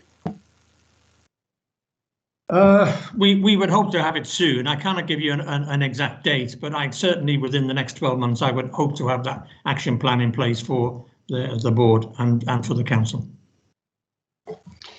Thank you. Well, it's been a very interesting debate on the housing strategy. It was a top level strategy, but it generated quite a lot of detail questioning and emotion too. We obviously, there are strong feelings about this. We're not going to be leaving it there, because when we come on to the next paper, we'll be looking at some more detail behind that strategy, and we'll be looking at the numbers associated with social housing, affordable housing, affordable shared purchase schemes. And of course, we have to bear in mind that this is just the council's contribution to the overall housing market, which is taken up by the private sector, of course. Traditionally, I think, I can't speak for Paul, but I know that in Bournemouth, we've generally met the housing targets that we were required to meet. But of course, those are really increasing now because the government's insistence that people build more houses. And I think the question we're going to be coming on to is what sort of housing should it be? Should it be private sector? Should it be affordable? Should it be social? And we'll be coming on to that debate in a minute. So thanks very much for a very useful debate. I'll now ask Councillor Lawton if he would come to the second paper, the related paper of Council New Build Housing and Acquisition Strategy, the 2021-2026. Thank you, Bob. Right, thank you, Chairman. The papers before you present recommendations covering two matters. The first three of the Council New Build Housing and Acquisition Strategy, or CNAS, and its implementation plan, and the second three are the progression of the Princess Road scheme. CNAS will sustain BCP's council direct delivery of quality homes on its land while helping to support its communities and respond to the growth priorities. It will respond positively to the 1,000 home challenge set down by BCP's Dynamic Places objective within the corporate strategy. It will ensure a diverse set of homes are developed as identified within the BCP housing strategy, and the latest evidence around housing for young people, older people, couples, families, and those with more vulnerable needing support, as well as providing market-facing accommodation, helping us with our long-term cross-subsidy of the affordable housing, which we touched on earlier on. CNAS will deliver at least 65% housing mix across the 5-year, affordable housing mix across the 5-year programme by 2026, and not the national statutory requirement of 40%. This will vary obviously from scheme to scheme, and with some projects being 100% affordable and some less. The programme in 2022 is expected to provide 85% affordable homes. CNAS will have minimum housing standards, as Councillor Dedman indicated earlier on, that set a high bar with internal space of rooms to national development standards and higher if necessary. Sustainability in both the home and its ongoing environmental impact. Diversity of house types, not just flats, but houses and bungalows. It will reduce the burden placed on BCP by private temporary properties such as B&B by switching to BCP Move On Homes, and this is where Seascape comes in. The Princess Road project is discussed at Appendix 2, represents all the key attributes of CNAS. It addresses a diverse set of housing needs, high sustainability standards, generous space standards, and a mixture of tenures with affordability around about 70%. To have a chance to progress the construction phase now and retain its attributes, it needs funding support as set out in the paper. I will leave it there, Chairman, because we'll now have a lively debate, I'm sure. Thank you, Councillor Lawton. I very often run out of time and I get very little to ask my own questions. So I'm actually going to kick this off this afternoon. And the first question I have is a very specific one, and it relates to page 116 of the overall package of documents. Annex 1, which is summary of sites within the 5 programmes and new acquisitions, and there's one in there that's very dear to my heart, and it relates to Templeman House. Now, Templeman House in here on this chart, it says that it's going to be an affordable housing scheme. Now, this is contrary to my understanding. The full council approved this as a social rented scheme, with the rents capped at social rent. In fact, there was quite a lot of news in the newspaper at the time, because it was one of the first of social housing developments that was to be built in the town for years and years. So it was applauded at the time, and I believe Councillor Lawton, that you supported it at the time.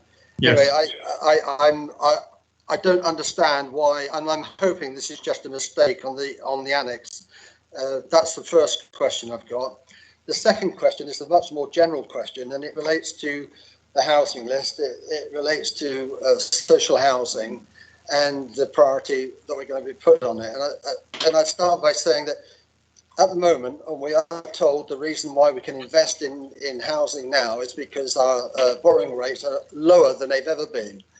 You know, the recent approval for Carter's Key in Paul, on the basis that, you know, you borrow the money now, it makes it affordable to develop, to borrow the money to build out as houses as many as you can, as quickly as you can. Now, what I really struggle with is when it comes to social housing, because if we have publicly owned land, we don't have to buy the land. It belongs to the people of this conurbation already. And if the money is to borrow is as lower interest as it's ever been, why on earth can't we build more social housing? I'm afraid that building all affordable housing with a very small element of social housing will not get rid of the 5,000 people waiting on the social housing register. It just won't do it. You know, they'll still be there. They still will not be able to afford the so-called affordable housing. You know, I'm afraid that the affordable housing is a bit of a misnomer, isn't it? I mean, when it comes to the shared equity scheme, it's affordable because you can only afford to buy half of it or a bit of it. You can't afford to buy the house, you just buy a bit of it, and you top the rest up with it. You know, so my question is, why can't we do more on social housing now? And I see that there's a commitment later on in the programme to increase the percentage. But even at the end of the programme, if I can read this, we're looking at 21% social rent to an affordable of 33%. So it's still relatively low in the overall programme. So, you know, I set my stall out. I believe in social housing, and I believe nationally the government have recognised that we need to build more social housing.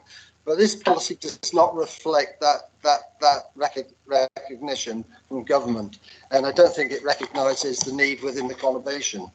So I'd be very grateful for your thoughts on that. But firstly, Templeman House, thank you. Templeman, social rent is affordable. You can argue that's just a play on words. Social rent is affordable. On your second point, I'll ask Nigel Ingram, apologies, to quickly give you a rundown on that. Thank you, Chairman. Thank you, Councillor Lawton. Nigel Ingram, Head of Housing Delivery. If I may, Mr. Chairman, I will also address your first question, if I may be so bold. You are quite right. Templeman House is designated as social rented rates, and it is going to continue in that way. If I can refer the meeting to a comment by the Director of Housing, Lorraine Mealings, half an hour ago, Often affordable housing is used as a generic term to describe the three, well, there's now actually 4 different types of affordable housing. One is affordable rent, one is social rent, one is shared ownership. And there's a new version mentioned in CNAS called first homes, and that's discounted sale. So I can just give you that assurance. It was used in the generic term affordable. Templeman House is going to be a social rented scheme. And I hope that gives you some assurance. So, thank you. Can I just come to you? Can I ask why it's then tabulated as affordable housing as opposed to social in the annex? So that's got a tick in the wrong box then. In fact, the 21% you're referring to, I believe, is for SO, standing for shared ownership. The affordable designation is just used as affordable. It could be affordable rent or it could be social rent. In fact, next year, 2022-2023, the majority of rented schemes being built are actually social rented. There's a councillor earlier who wanted numbers rather than percentages, and I'm sorry that I can't remember the councillor's name. But next year, 2022-23, we anticipate actually taking delivery of 89 homes. 49 of those 89 will be for social rent. The others will be for affordable rent. So this is a 5-year programme that's in front of you. Some of them, some years will be affordable rent, some of them will be social rent. And I can bring fully next to next year's budget requirement, I can give you a more accurate split of what that's going to be. But I can give you that assurance that next year, Templeman House, Craven Court, and Cabbage Patch are 3 of the first schemes that we're going to be taking delivery of next year under CNAS, and they're all going to be social rent. So I hope that gives this meeting a degree of assurance. Even though the phrase affordable is used, it's used to describe affordable rent, social rent. Across the 5 years, we may end up with a greater percentages of affordable rent than the social rent, but each year on year we will bring the statistics to the full council so they can analyse the progress that's been made. I hope that answers that first question. Yes, it does, and thank you for making that clear. I had actually misinterpreted the column in the report, so I got that wrong.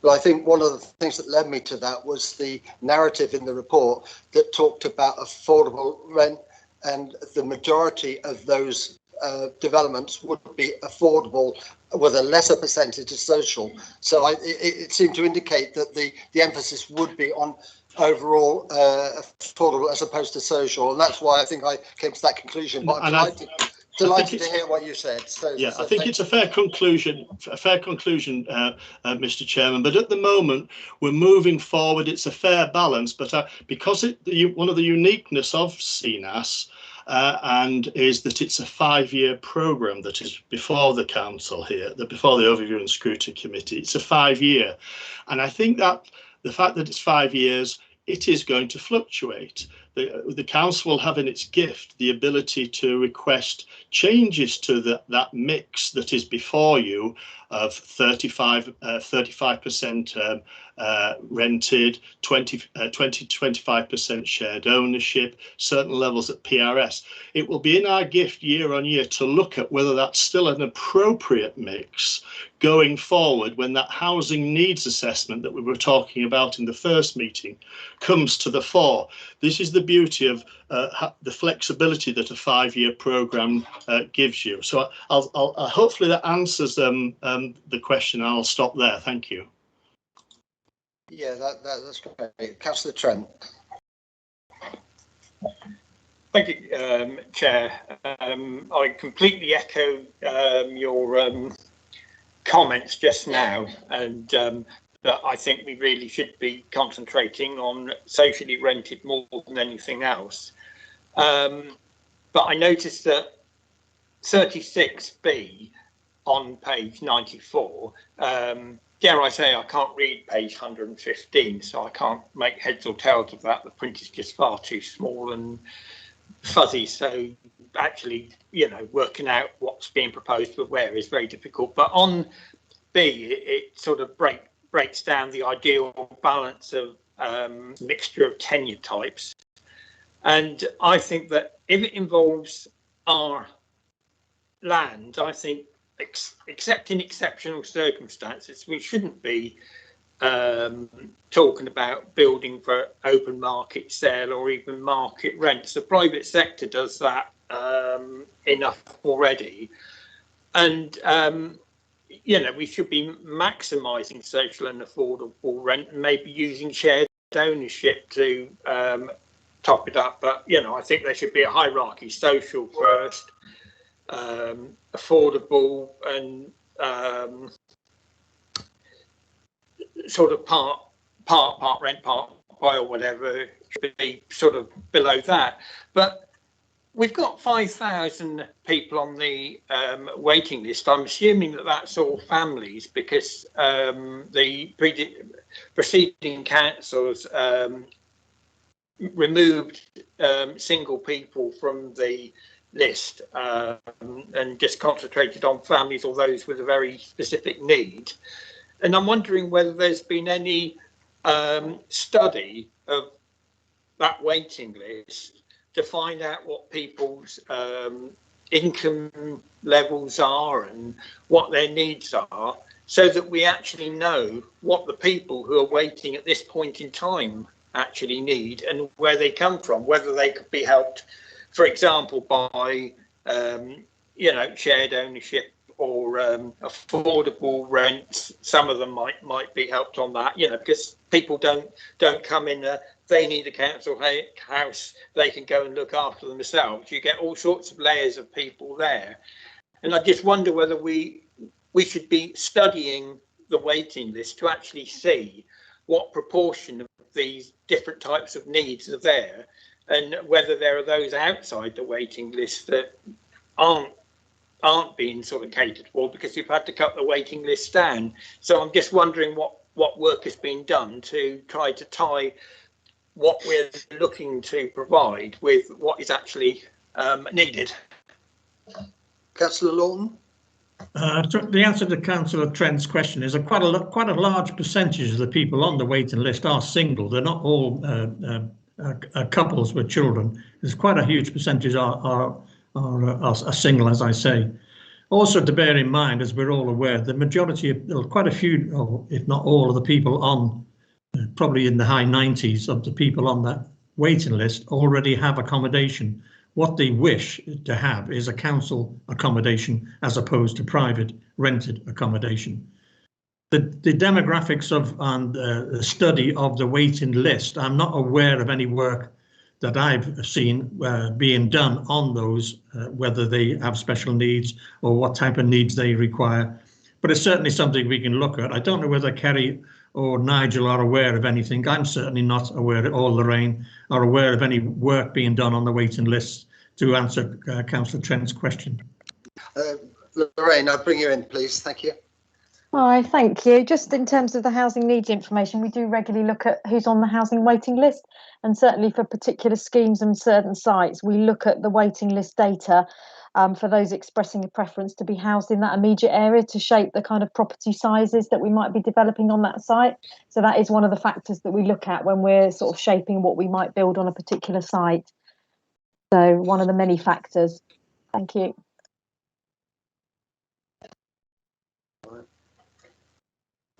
Yeah, I would dispute that most of the 5,000 would be single people, because I thought they were actually chopped off the list. But there are people that are housed, and I remember taking up a case probably 20 odd years ago now. I don't know whether it was ever successful, but it was a family that were adequately housed, but they lived above the shop. They had young children. Their door, front and back door, they just had the one door, led onto a flat roof that had absolutely nothing around it to stop children falling down and breaking their necks in the area around it. And they had a metal staircase to get down to ground level. And they were regarded as adequately housed. And so I think, you know, we do need to look at the detail and exactly what people need. And I must admit, on the same hand, I actually saw some accommodation that had been built as social housing, which was almost a replica of those conditions, but on a newly built estate. And I was quite shocked at what I saw. So, you know, not always getting it right, but, you know, I do feel that there are, there's a lot more detail we need to have to understand what the need is and how we can best help them, because you know, cold hard figures isn't always the way to do it. There are you know, there are also the hidden homeless and those who are living in grossly unsustainable housing, paying rents way above what they earn. So, you know, effectively we're having to subsidise their high rents. But, you know, I think we need to know a lot more and perhaps have a proper detailed study to know exactly what the need is, because I'm pretty certain we're not actually getting a complete picture. Okay, thank you, Councillor Jones. So when the housing needs assessment has been produced, then it will come before this committee and we can start looking maybe in a bit more detail at those issues at that point. Councillor Edwards. Thank you, Chair. On page 94, 36C, it says BCP aim to retain nearly all the homes they are to deliver across the 5 years. And I just wondered how we intend to do this, because obviously if we're going to build these homes, the last thing we want to do is to be selling them off at a discount. So how will we retain the homes? Councillor Lawton. As best we can. I mean, you cannot stop somebody if they wish to apply to purchase the home they're living in, although there are criteria which I'm not familiar with, which you have to use before you can purchase a home. It's an aim, and which we aim to do. But if somebody wishes to purchase a home, it's difficult for us to try and stop them.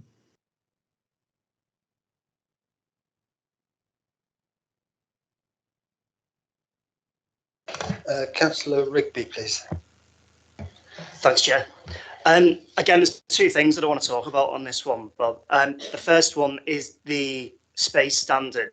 And I'm going to caveat this by saying I know that this is the national standards, what we've got in here, and what we're going to be building to. Within it, on page 118, we've got the table which shows the minimum spacing for the size which we're going to be building to.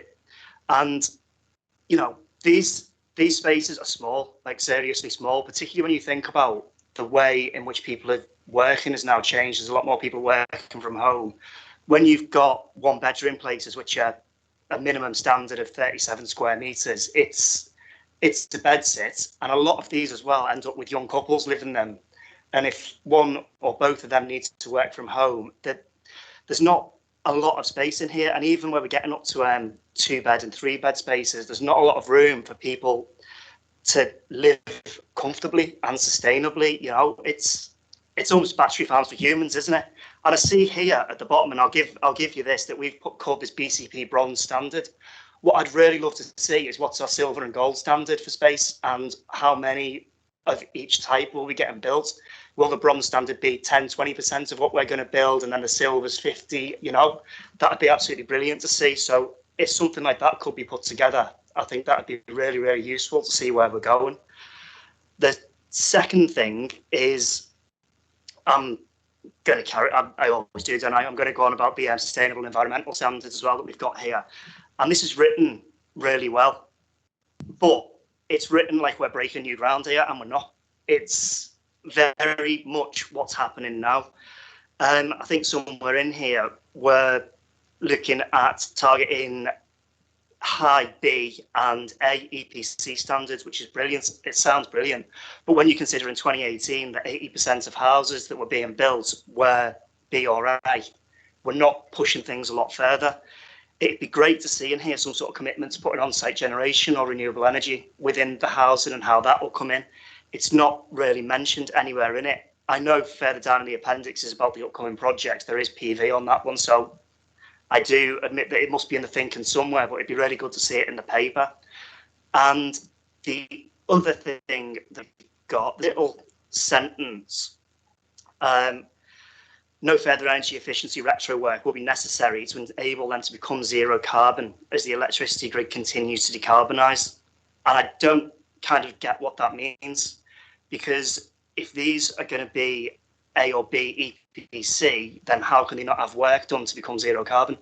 Is it just a fact of it's just going to be the fact that you're expecting the national grid to completely decarbonise by that point, so therefore we as BCP Council don't have to do anything? Because there's a little thing in here, I can't quite find it. I think it's zero carbon ready is the term that's used. And again, years ago, I bought a HD ready TV and it wasn't. Do you know what I mean? It was a big marketing scam for saying this is what it's going to be. And as soon as you wanted to get a HD program on, all it did was allow you to play the channel. It didn't exactly let you see it in HD. So what do these terms mean? And yeah, I'll leave it there for now. Thank you. Thank you, Councillor Lawton. There's 3 points there to answer. Thank you. Yeah, I'll quickly, the last two I'll quickly refer to Nigel, and also he'll come in on the space standards. I did say, and thanks Councillor Rigby for your points, and they're well made points.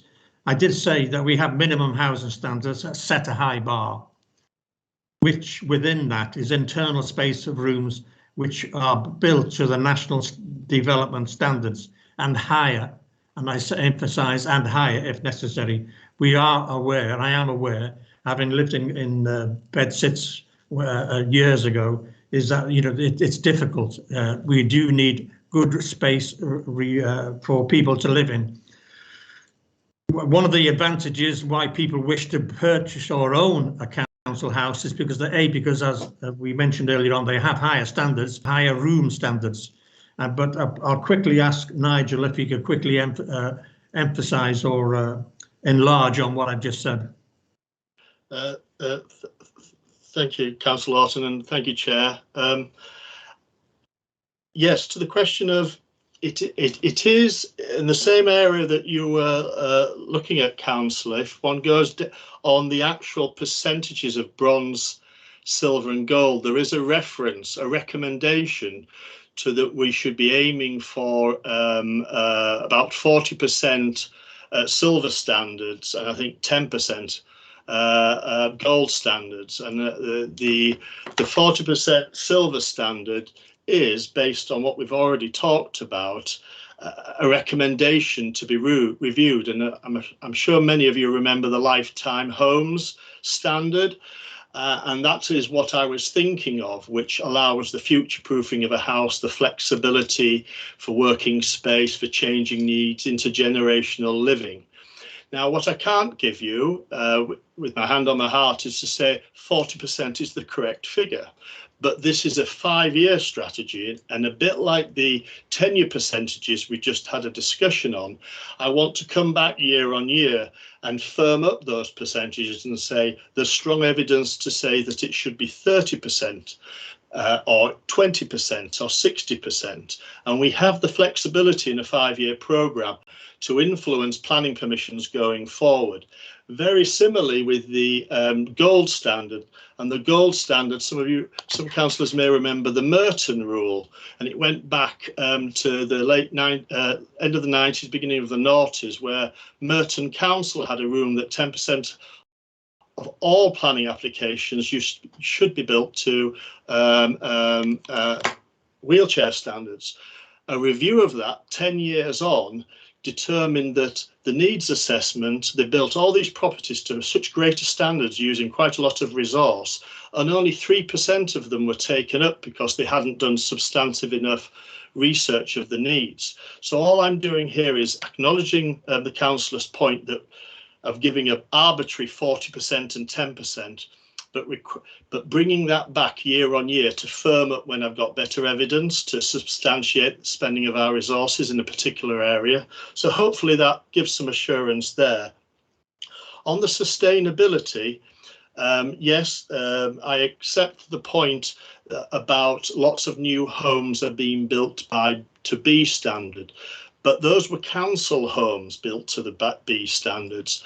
There was lots of research done to show what in the private sector was being built, and they were getting nowhere near a good EPC of B.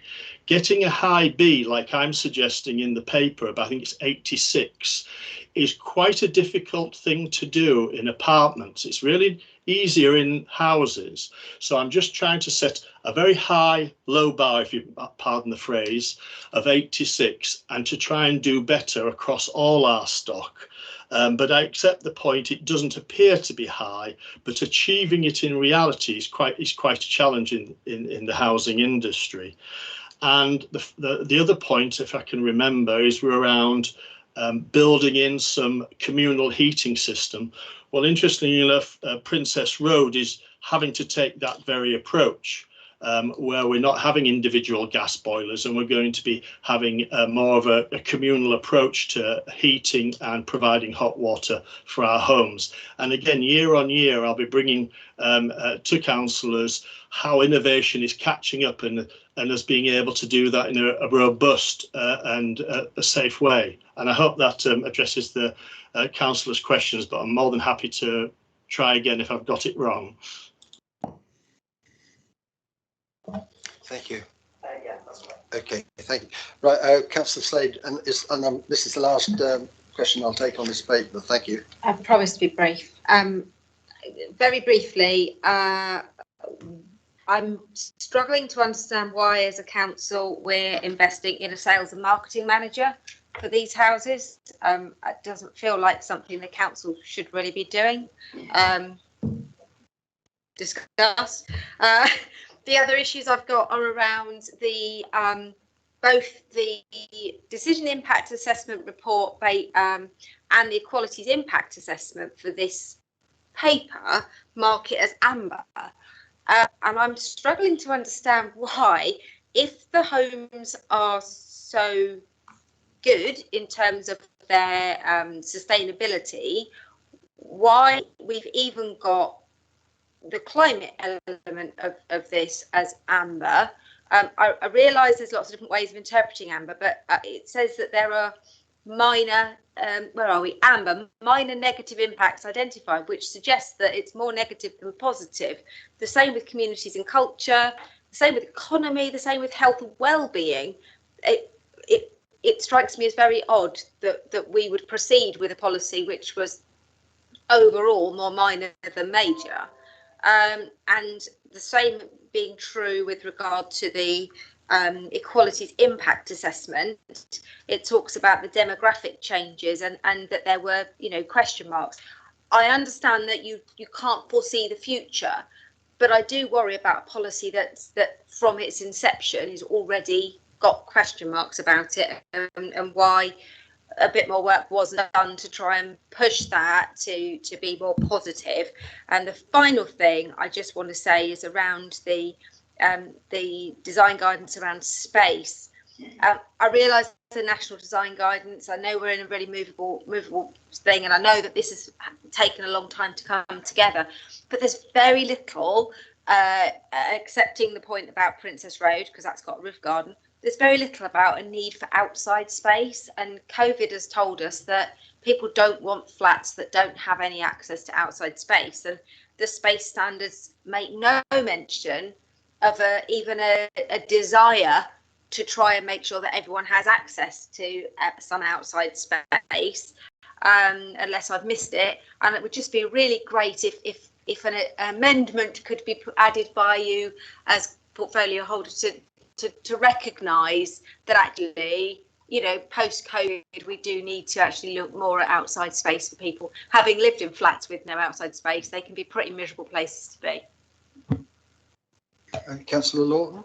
The final point from Councillor Slade, I'm quite happy to take on board any recommendations from this board, which does that. On the first point about the officer which we're looking to employ, income generation is really, really important to all of us. It helps us to keep council taxes down, and it helps to give money to all of the other services which we require. And also we need a professional person, especially when if we have to sell the properties.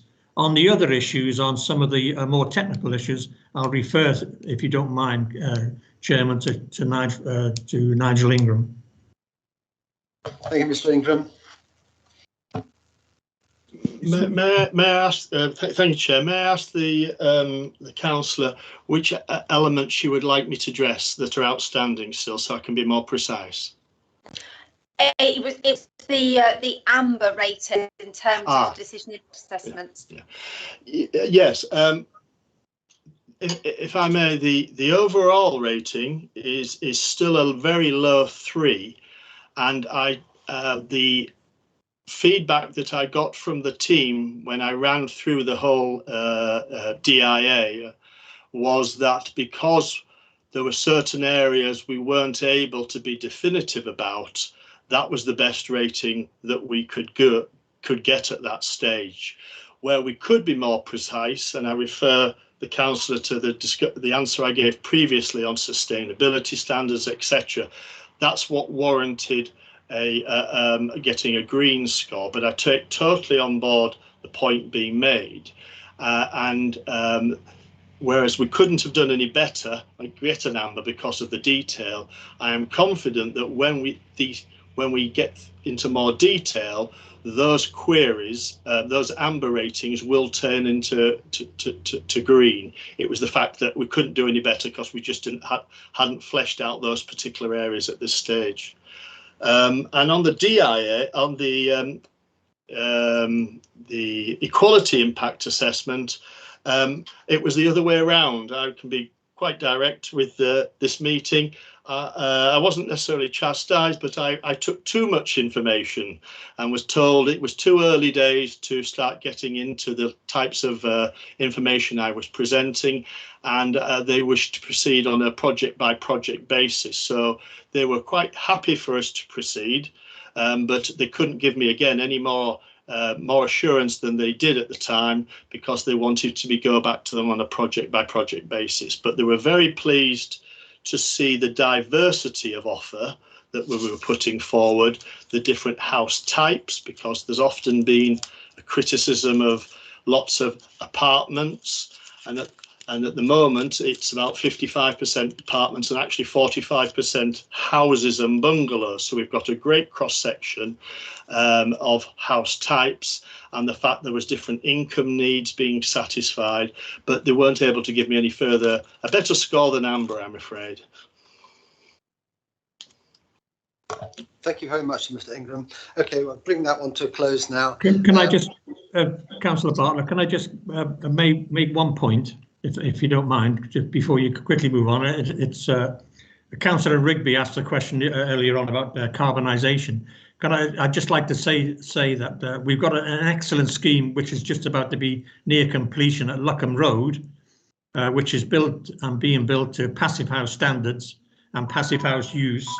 But the major thing which I want him to be aware of, we drilled for each of the units 80 metres down and pump water down and bring water up hot, so that there's no gas, and that is more or less, that operation will be more or less zero carbon. And hopefully we can make an announcement sooner when the properties are available, when we're going to have an official opening. And I certainly hope that Councillor Rigby attends and sees what we've done there. Thank you, Councillor Lawton. So, yes, bring this one to a close now. I'd just like to say that I'm absolutely delighted that we are adopting the nationally prescribed minimum space standards, because we've been trying for years to get that, and it really is quite a step forward to actually get to that point. And I suspect we'll see that embedded within the local plan when eventually comes out. So that's a really good step, I believe. Yes, I want to thank the officers for a really well presented report, both for the housing strategy and for this new build housing and acquisition strategy. Very well put together, and the latter one in particular was very succinctly written, very clear. So thank you very much for that. I'm sure there's going to be ongoing debate about the proportion of houses that social, affordable, shared equity or whatever over time. But I have to say I'm really delighted to hear the confirmation that we are making a start, on the social housing builds within the immediate future. So that's really good news for that. So perhaps that bodes well for the future. If those schemes go well, maybe and hopefully we'll see a lot more of them. So I'm going to bring this discussion to a close now. I see Councillor Broadhead's on the line there. I hope you don't mind if we have a couple of minutes break, Councillor Broadhead, because some of us are a little older than you and we need a little few minutes, if you see what I mean.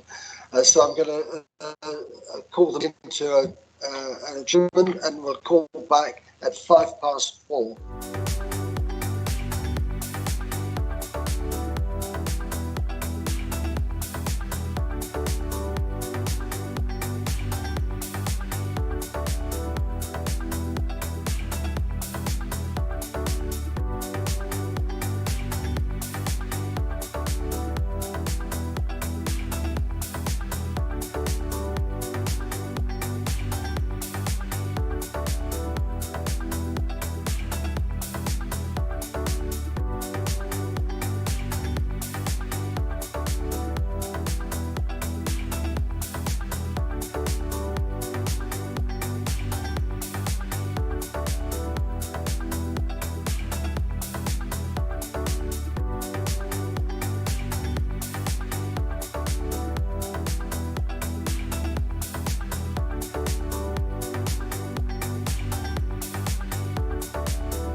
Thank you, members, and good afternoon, Councillor Broadhead, and hello, Mr. Anderson. Is it Anderson?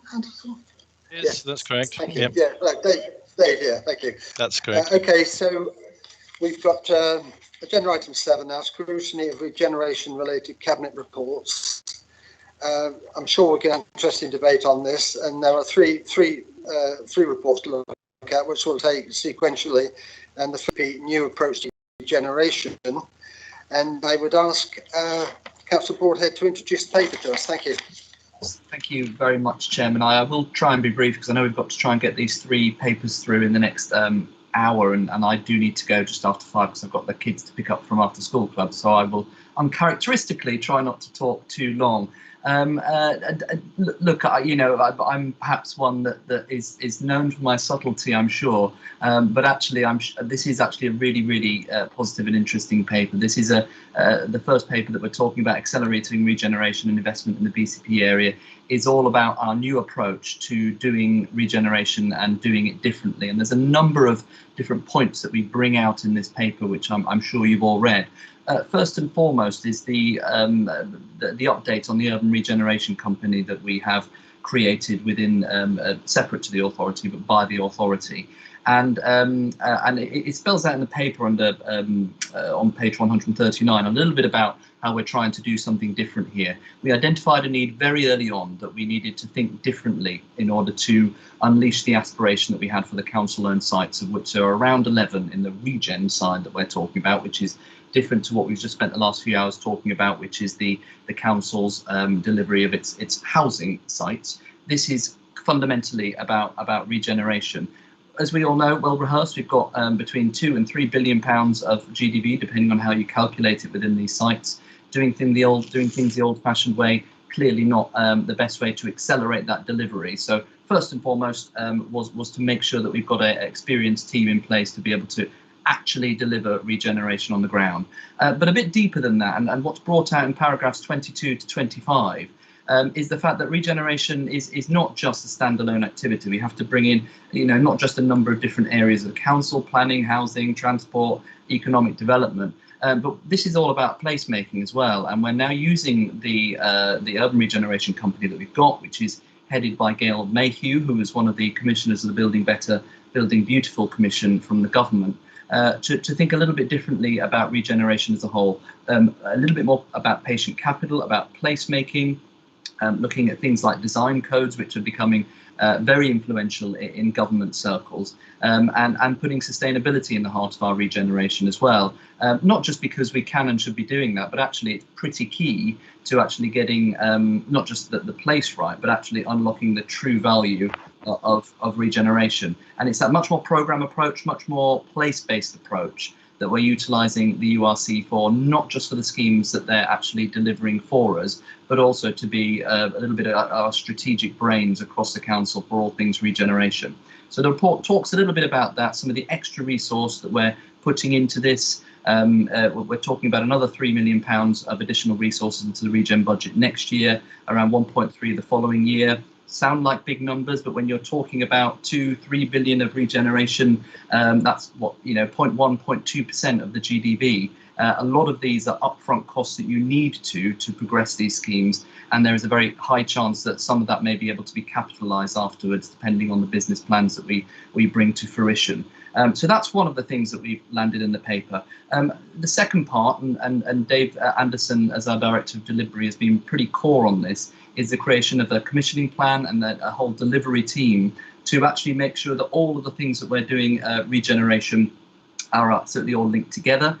Within the report as well, we also consider the findings of the independent advice that we had from the local partnerships around one of our current companies that we're joint partners with, the Bournemouth Development Company, and some of the recommendations that came out of this, which we've accepted, are around making sure that we've got a fully joined up approach. Partly that is to do with the Urban Regeneration Company taking an oversight role there, but also as we develop these different mechanisms for delivering regeneration across the area, we need to make sure that there's an overarching plan for it all, and that's a key part of the commissioning plan that we're setting up. Finally, sorry, 2 more things. First of all, the report talks about the Winter Gardens project. We're in the final stages, I hope, of working out some of the viability issues that we've got in there to make sure that we can actually deliver that. Part of that is, and again, it was tied up in some of the findings from the local partnerships review, which we already knew anyway, about having a much more long-term strategic plan around public parking in the area. And actually that is tied up with some of the viability parts that we want to bring out of the Winter Gardens. Broadly speaking, Chairman, do we have to be replacing all of the public parking on site for every single one of the BDC projects? That's often a root of some of the viability problems. So we're doing a very quick piece of work on that to see whether that resolves some of the final hurdles we've got of the Winter Garden scheme. Also within this paper, the authority to demolish a couple of the buildings on Exeter Road, which not only take down some buildings which, because they haven't been used, are looking a bit scruffy. I'm hoping that the new space there, until we start building, could even be a public space that we can use in some form or another, but also it enables the planning permission there to be secured for the Winter Garden site. And the final parts of the paper are around an update on some of the plans and the decisions that need to be taken on the Bournemouth Towns Fund deal at Boscombe, which is progressing now. Again, some of the added value that the Urban Regeneration Company is bringing to that work. They're taking a very active role in phase 2 of the Towns Fund, which is the delivery of the major master plan around where is currently the Sovereign Centre and the replacement of that. And they've been really helpful getting to grips with that as well. But there's also some decisions that we've had to take quite quickly that haven't been landed anywhere else. And again, the idea was to bring them forward into that paper. So a real whirlwind tour of a number of the, all of the stuff that we're bringing forward in Regen in this paper. But I think front and centre is the fact that we are now doing something very different. Gail and I have been having meetings with the centre of government about the stewardship approach that we're taking to regeneration now, which is really getting some serious interest from government, hoping we might even be able to get some pilot funding from central government so that we can demonstrate, if you take a much more long-term strategic view of regeneration, a very connected way, that not only can you add value, but you can actually ensure that the place we're delivering for the future is one that we all want to live in. Happy to take any questions about the report. I appreciate there's an awful lot in there. Thank you, Chairman. Yeah, thank you, Councillor Broadhead. Yeah, there is a lot in the paper, and in fact, it has raised some comment that there's maybe too much in there because there are actually 2 reports within a report, and this has been difficult to put together. But nevertheless, all the recommendations are contained within the first part of the report. But I'd like to kick off with a fairly general sort of question, and that relates to the enormity of what this council is trying or intends to do. And I welcome it. I do welcome it. I think there's some very exciting things going to be happening, and I'm looking forward to that. But of course, we are just through the lockdown, which has interrupted our transformation programme. And of course, the transformation programme was aimed at providing the revenues and the money, not all of it, but that will support some of the activities that we're embarking on. And let's remember that we've got the Urban Regeneration Company, and alongside that, with 11 sites, alongside that, the BDC with another 9 sites. On top of that, as we've just heard, we've got the council's new build programme, which is split between the general fund and, of course, the housing revenue account. So if you put all that lot together in terms of what the council is trying to achieve over the next few years, it is an enormous programme, and it involves millions and millions of pounds. And as you said, we're looking at 3 billion maybe with regeneration.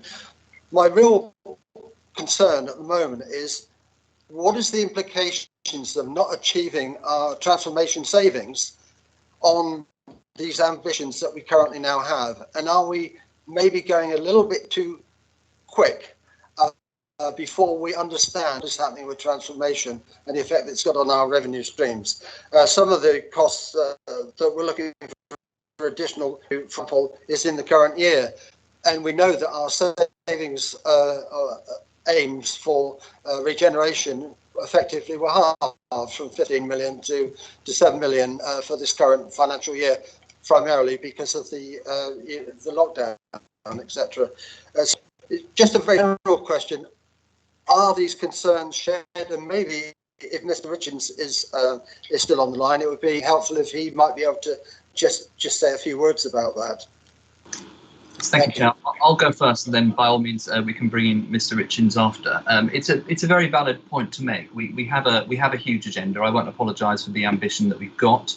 I think it is also worth pointing out. I mean, you mentioned the myriad of different ways that we'll be trying to deliver homes and regeneration across the Bournemouth, Christchurch and Poole area, and you know the scale that we're looking for is different and bigger than we've done as individual places before. We're not really, you know, hugely different to other regions, urban regions of a similar size, of, you know, travel to work area of 500,000 people. So we're not changing the world here. However, I do think we have a relatively perfect storm around us, a positive perfect storm of opportunity to actually get it underway. We've got different mechanisms that we're doing that. So, you know, you referenced already, we've got the Bournemouth Development Company. That's a joint venture partnership with now Muse Developments. So that function and the delivery of that is split. You know, traditionally that function was born out of a time when we didn't have the in-house development or capacity to be able to take forward some of these ambitions forward. So we put in the land, and our private sector partner put in the expertise and a certain element of the risk. And actually that continues to work. I think one of the things that the local partnerships report brings out quite clearly is that has delivered value for money. It's done what it set out to achieve, and it's got legs into the future. So actually, if it ain't broke, don't fix it. So we're not dismantling the BDC. That will continue to do what it set out, and a lot of the work that we're doing at the moment is unlocking some of the issues that have been present within that for the last couple of years, particularly as I mentioned earlier around the on-site provision of parking and having a more consolidated parking strategy, amongst other things. But I mentioned that because that's one part of the jigsaw puzzle. The same with the Urban Regeneration Company. On the one hand, it's a bunch of experts now that are able, if we wanted to directly deliver some of the sites that are presented in front of us in the 11 sites that are presented within the URC's direct remit. I don't for one second think that we'll be delivering all of them, probably not even a majority of those in a direct delivery way. We will be, I'm sure, partnering with others in perhaps other joint venture partnerships as we go forward into the future. However, the legwork does have to be done by us now. So there is a little bit of upfront cost in the analysis of some of the sites that we want to achieve. The CNAS paper, as we talked about earlier on, that is a direct delivery for most of those, and that kind of financial envelope is considered separately in that other paper. But you're right to identify, invariably there are upfront costs at this part. I'm sure Adam will bring out a little bit further, but one of the constant questions we're asking ourselves, and you referenced it yourself earlier on, we are in a position of having tremendously low borrowing rates at the moment. So first of all, from a leadership point of view within the political leadership, we've made very clear that where possible, we want to retain as many assets as possible. Two reasons. First of all, that gives assets for the future, so that we're not selling off the family silver, we're actually investing in more family silver into the future. But secondly, because actually that generates a financial return, as we've seen with the projections for the Carter's Quay development that we took through full council the other day, that actually can help us to underpin some of the financial stability in the future. So actually it's a double win if you try and retain assets, if you have the ability to. But finally, it is the point that I mentioned about capitalisation. As we progress into having formal business plans for a number of these schemes that we want to take forward, first of all, we may well go into other functions such as joint ventures, but also we will have the ability at that point to capitalise a lot of these costings. We can't do that at the current stage or in that kind of formative strategy stage for a number of the sites, but I'm sure Adam might be able to explain that a little bit in a more cohesive way than I can. Thank you, Councillor Broadhead. Richards, would you like to comment? Yes, thank you, Chair. What can I say? It is ambitious, and I think the ambition is set out within the report. But you're absolutely right. It is also challenging with regards to the council's overall financial position. Just to provide you some level of reassurance, you will see that the first quarter's budget monitoring report for 21-22 is on the same agenda as this report going to Cabinet later in this month. And as the report in front of you sets out, there are two levels of recommendations. There is a recommendation to Council with regards to any resources that is proposed to use in 21-22.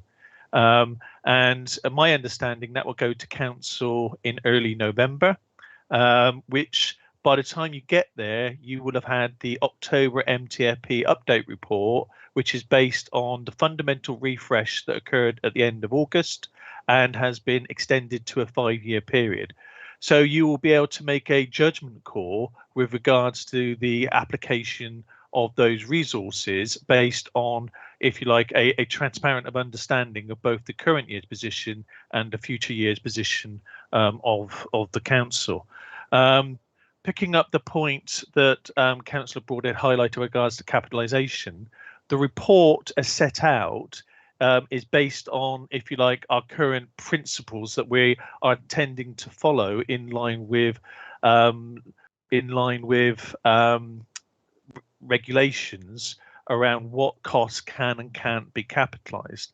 However, there is the point, if at any time we prepare and present to council a business case, whether that be strategic, outline, full business case, then as soon as we've done that and we've narrowed it down to one option that we're pursuing from that point on, at that point we can consider whether or not capitalisation of those costs would be applicable. Now, clearly at the moment, you know, you've got a lot of programmes identifying a lot of costs that we're asking for funding for. You know, that might be mitigated if during that trajectory, before we get to those points, we start to incur or we actually make a decision that that scheme, we will pursue just one particular course of option going forward, and that will give us the flexibility to consider whether or not it would be appropriate to capitalise it from that point on, accepting that even once you capitalise it, you still run an element of risk around those costs that you're incurring should the scheme at any point in the future prove to be abortive. Chair, I hope that response has helped. Thank you, Mr. Richards. We're having trouble here with the sound, unfortunately, and we may well have to restart the hub in a moment, but I'm going to persevere just for a minute. And okay, we might have to stop halfway through this next bit and restart the hub, which is what we've had to do before. Councillor Cox. Thank you, Mr. Chair, and thank you, Councillor Broadhead, for the report. I think you mentioned that you were well known for your subtlety, and I'm afraid I'm a northerner and I'm not very well known for my subtlety. So excuse if I'm a bit blunt about this. You mentioned that this is a new approach that you're taking, and it's certainly ambitious. I'll grant you that, but it's also certainly debt-ridden in its consequences.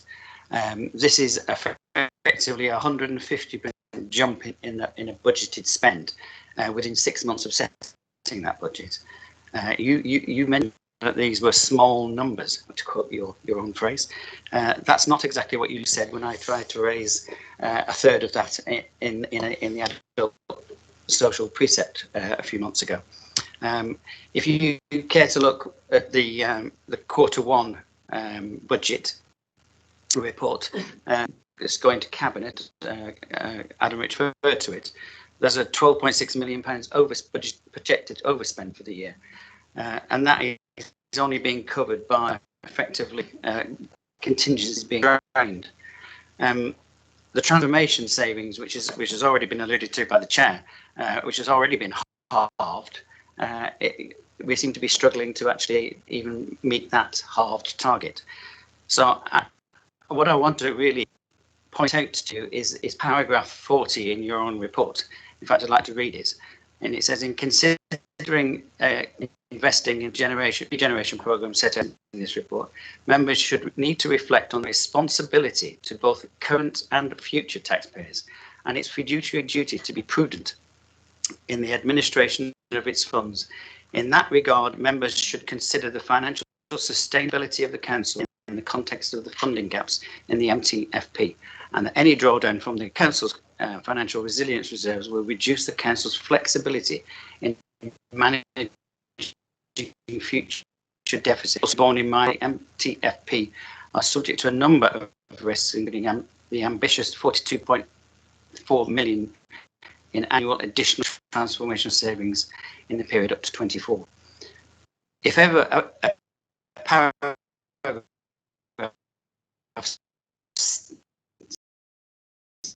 stands stop, I would really like to propose that you defer this extra spending until at least you've had a chance to look at the updated MTFP when it comes forward, which is only 3 months away. You know, I don't want the council to go hurtling forward spending money which it hasn't got. And so I would like to propose. I would like to make a proposal, but I'm going to do that later if you want. Should we let? Well, I see Mr. Anderson has put his hand up, and I don't know, Mr. Anderson, you wanted to come in earlier, or? Yeah. I think Councillor Broadhead has watched to respond to this. Yeah, I think I should allow Councillor Broadhead to respond, but I do want to make a couple of points germane both to this question and the previous one, if you wouldn't mind later. Thank you.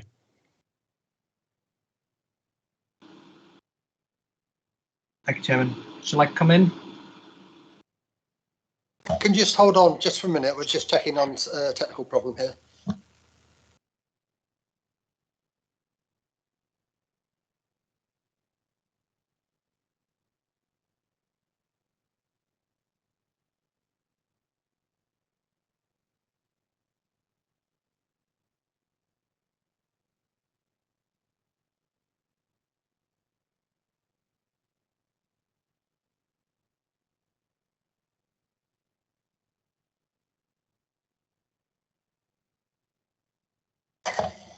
Sorry about this, but the technical thing means that the live stream is not being heard online either. So we're going to have to just adjourn the meeting for a couple of minutes whilst we reboot and that will fix it. So we're just going to stop the live stream now.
Okay, welcome back, everybody. It looks as if it's been fixed for the time being.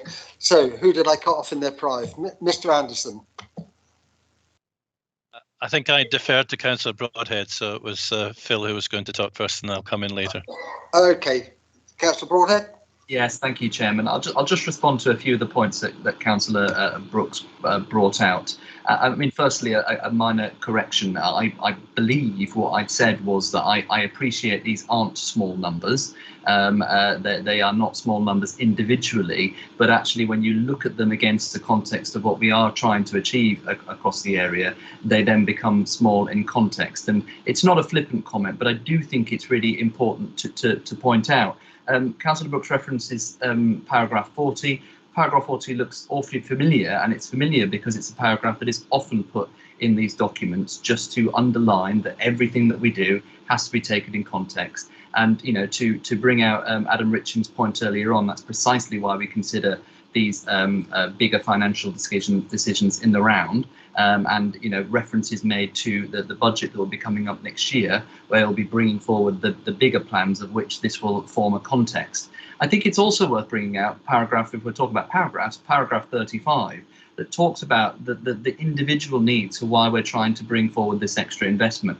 Now that we are progressing a number of these sites, we have things that we have to take into consideration, such as ground investigations, ecological surveys, transport assessment, all of the things that are absolutely necessary in order to take these developments from plans on a page to actually deliverable sites. And it works the other way around as well. Not only do we need those to realise it, if we don't do those, they then become liabilities as well. If we don't actually do the groundwork that is necessary to take these plans to fruition, then, you know, the power station site, a prime example, it is costing us money for every day that it is sat there. So actually, you know, I'm unashamed about the ambition that we've got to get on and finally deliver regeneration across our area. We do have to remember that if we don't do it, and actually if we do it in the old-fashioned way as well, where there was quite often a record of you know, not delivery on a certain number of these sites, then actually we suffer the consequences the other way as well.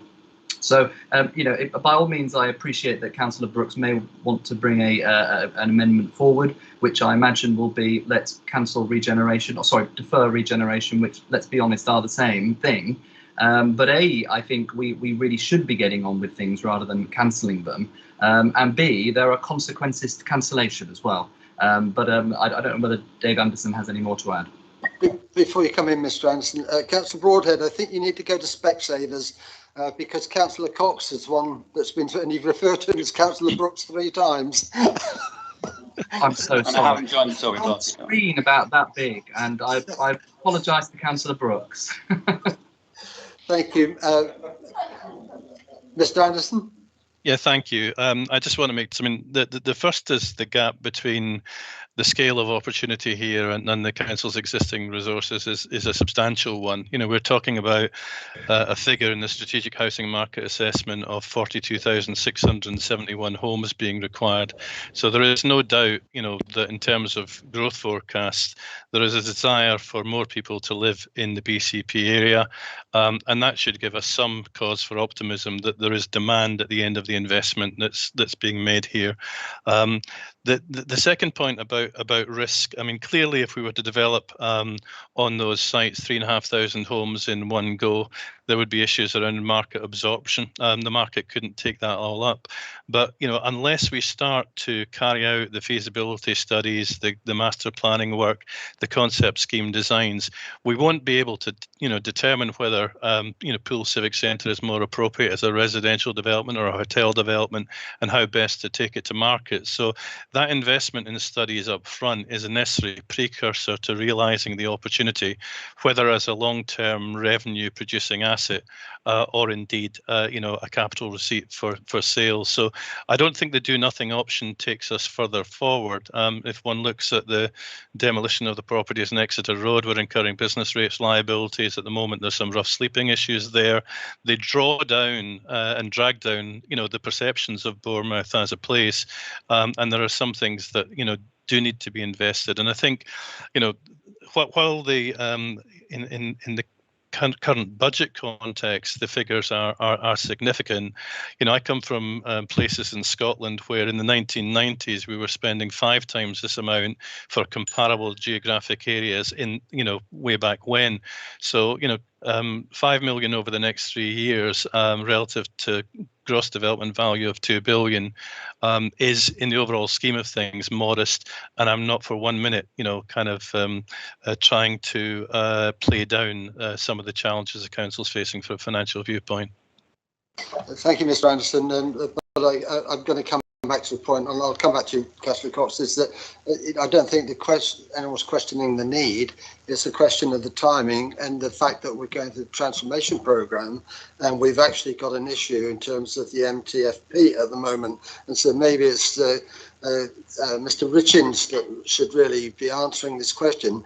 It's not a question of, you know, whether it's needed. These things clearly are needed. It's a question is the timing and what the impact would be on the MTFP immediately, and also in the overall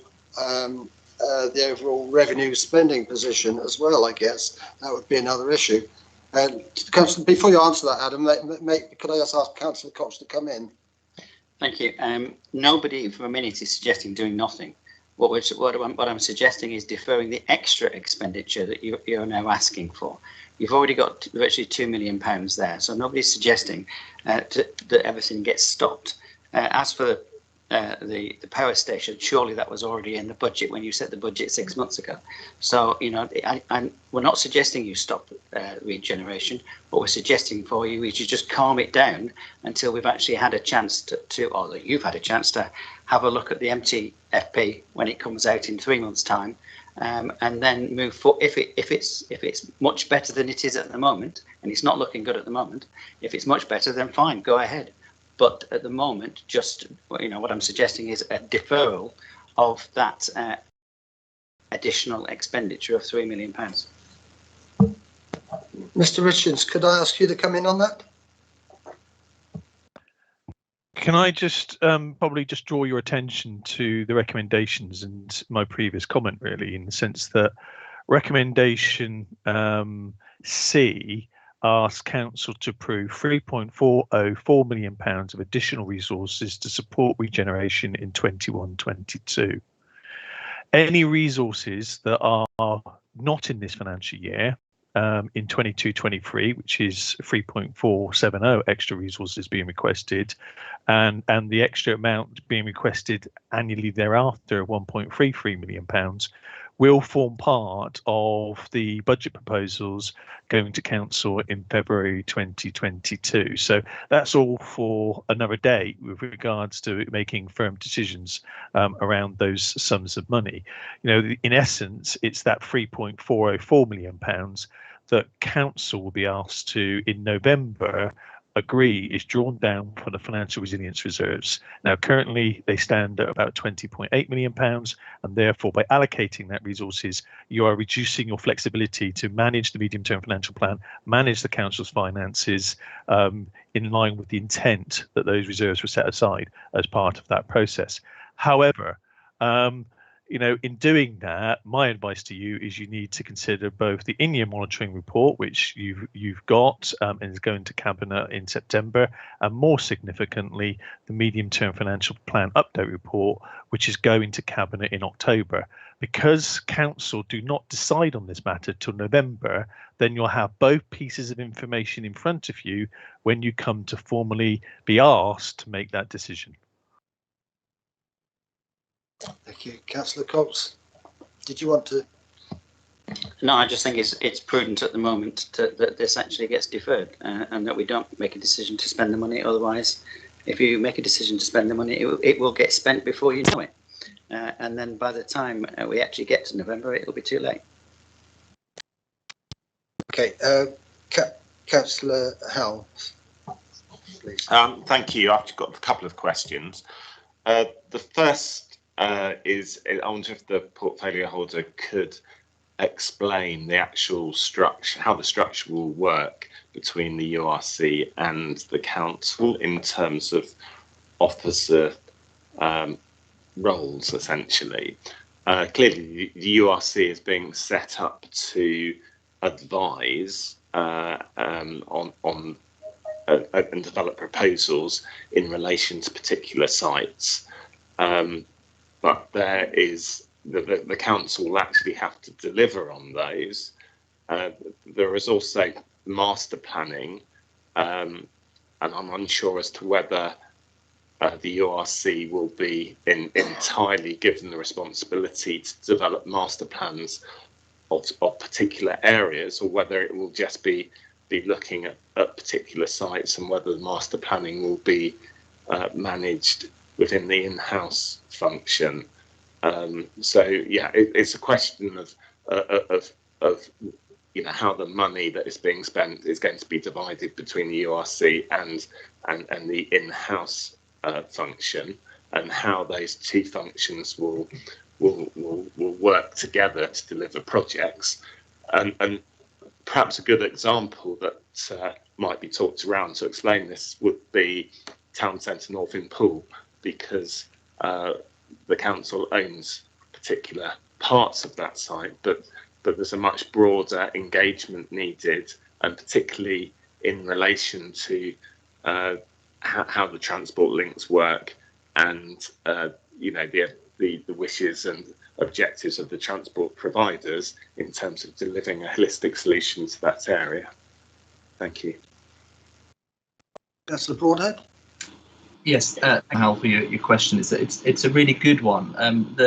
The kind of the core logistics of how it will operate are brought out in the report itself. Paragraph 41, 42 gives an indication of how we foresee the arrangement will work. So you've got the kind of formality of the arrangement, in that we will have a commissioning contract that will be in place between the local authority and the wholly owned technical company. It sounds a bit forced that way, but it's how these things have to go. And also we will be bringing forward the kind of more full business plan for the urban regeneration company itself in the next, I think, a month or 6 weeks. So together they will spell out the core function and the focus of what both the urban regeneration company will get on with at pace and in very defined terms. There will be that commissioning contract that will talk about how exactly that relationship will work, and perhaps Dave Anderson may well come in a little bit more to flesh it out, because he's been really central in making sure that commissioning plan, that commissioning contract is in place. So that will give that dynamic between those two. But that last point you point out, that last part that you point out, I think is a really good example of actually where we've perhaps failed to date.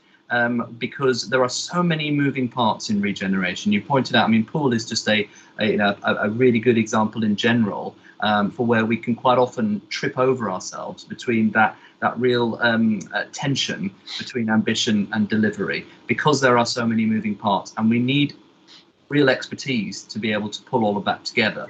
The way that we started the journey, as I mentioned at the beginning with the Urban Regeneration Company, was to almost pick up some of the key sites and be able to run with them. It's developed into something so much more, and now we've got a degree of expertise and experience within that function, such that we've evolved the business plan of that, as I'd said earlier on, to make sure that they are very much our strategic lead in a number of these areas. So to take your example, Councillor Howell, I would be expecting the urban regeneration team to be the ones that not only are looking at that master planning exercise, and they're already doing this, to be having those high level conversations that we need to have with some of our external partners, alongside us as well, alongside key individuals, so people like Network Rail, bus companies and all of that kind of stuff, but also coordinating to make sure that we are actually aligned and getting all of the obstacles that we've got out of the way as well. So a lot of that will be handled by the Urban Regeneration Company itself, but equally the role that we brought Dave Anderson in to do, and very deliberately named as Director of Delivery, was not that we then have a Director of Regeneration that sits within the local authority somehow in combat with that, but actually that we have dedicated skilled experience within the organisation, so that when we come to the fruition of some of those plans and some of those ideas that the Urban Regeneration Company want to take forward and that we're then happy with, we make sure that we've got the resource in-house to unlock the problems that invariably happen. And look, I've looked after the Bournemouth Development Company for a number of years, and we've tripped over ourselves on planning and transport and policy issues all the time. So actually making sure that we've got that in-house resource pretty much focused on the delivery aspect, not in conflict with the strategic actions, I think is really important. But overlaying all of that will be a really well-defined commissioning plan that Dave may wish to spell out a little bit more detail. Happy to come in if that's all right. Yeah, just to add to what Councillor Broadhead said, at the heart of this there will be a commissioning contract, and it will set out the Council's strategic intentions and the objectives and outcomes the Council wants the URC to achieve and to deliver upon, and it will provide a framework for the URC to operate within. There will be a suite of legal documents that formally set out the relationship between the Council and its TECO company.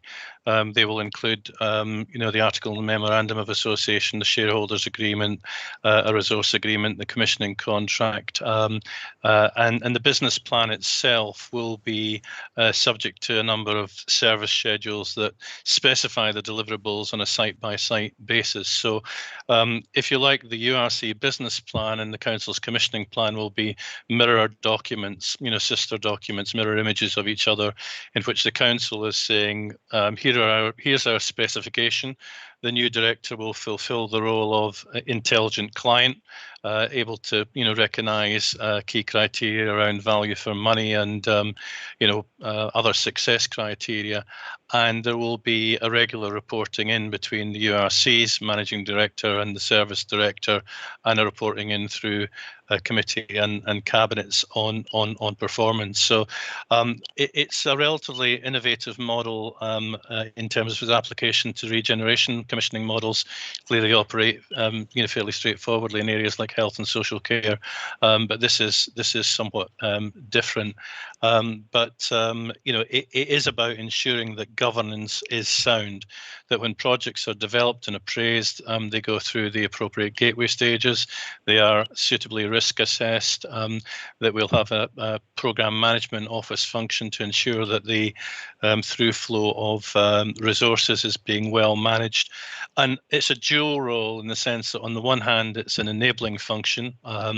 It will be, I think, to quote the RAC, I know a man who can, if the URC experiences a problem in planning or transport in another part of the council, then the commissioning team ought to be able to try and resolve that. So it will provide a supportive role, but equally it will have a policing and monitoring role to make sure the URC is held to account. So that's broadly how it will operate. Yeah, thank you, sir. Yeah, my second question, which follows on very neatly from that, is that it all sounds very sensible, the setup you described, but clearly we're putting a lot of responsibility in the hands of the URC. And I'm pretty sure that through the chair, we did ask for the government setup to be brought to us at this meeting when we discussed this issue a couple of months ago. So it's a little disappointing that we haven't got more about that, and particularly I think that we were keen, certainly I was keen, and certain other members were, that there should be cross-party representation on the boards of the URC, and that other relevant stakeholders should also be included on that board. So, in the context of us being asked to approve this report with significant sums of money being attributed to it without knowing what kind of governance mechanism will be applied, I think, certainly I would like some comfort as to whether there is going to be a broad-based representation of governance in the governance mechanism. Councillor Broadhead. Yes, thank you, Chairman. As I say, a further work that will be coming forward in the next couple of months that will cover all of the information that Councillor Howell has talked about. We're getting a tremendous amount of external advice as well, in that how can we make sure that this is as well, not just as future-proof, but as robust a model as possible.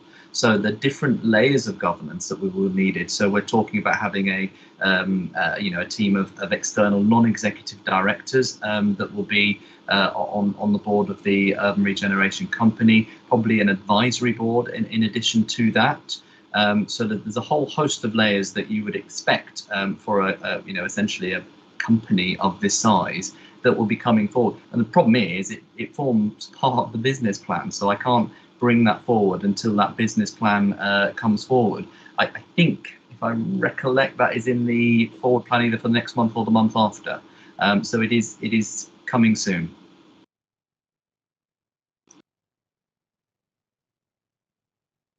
Thank you, Councillor Broadhead. Councillor Slade.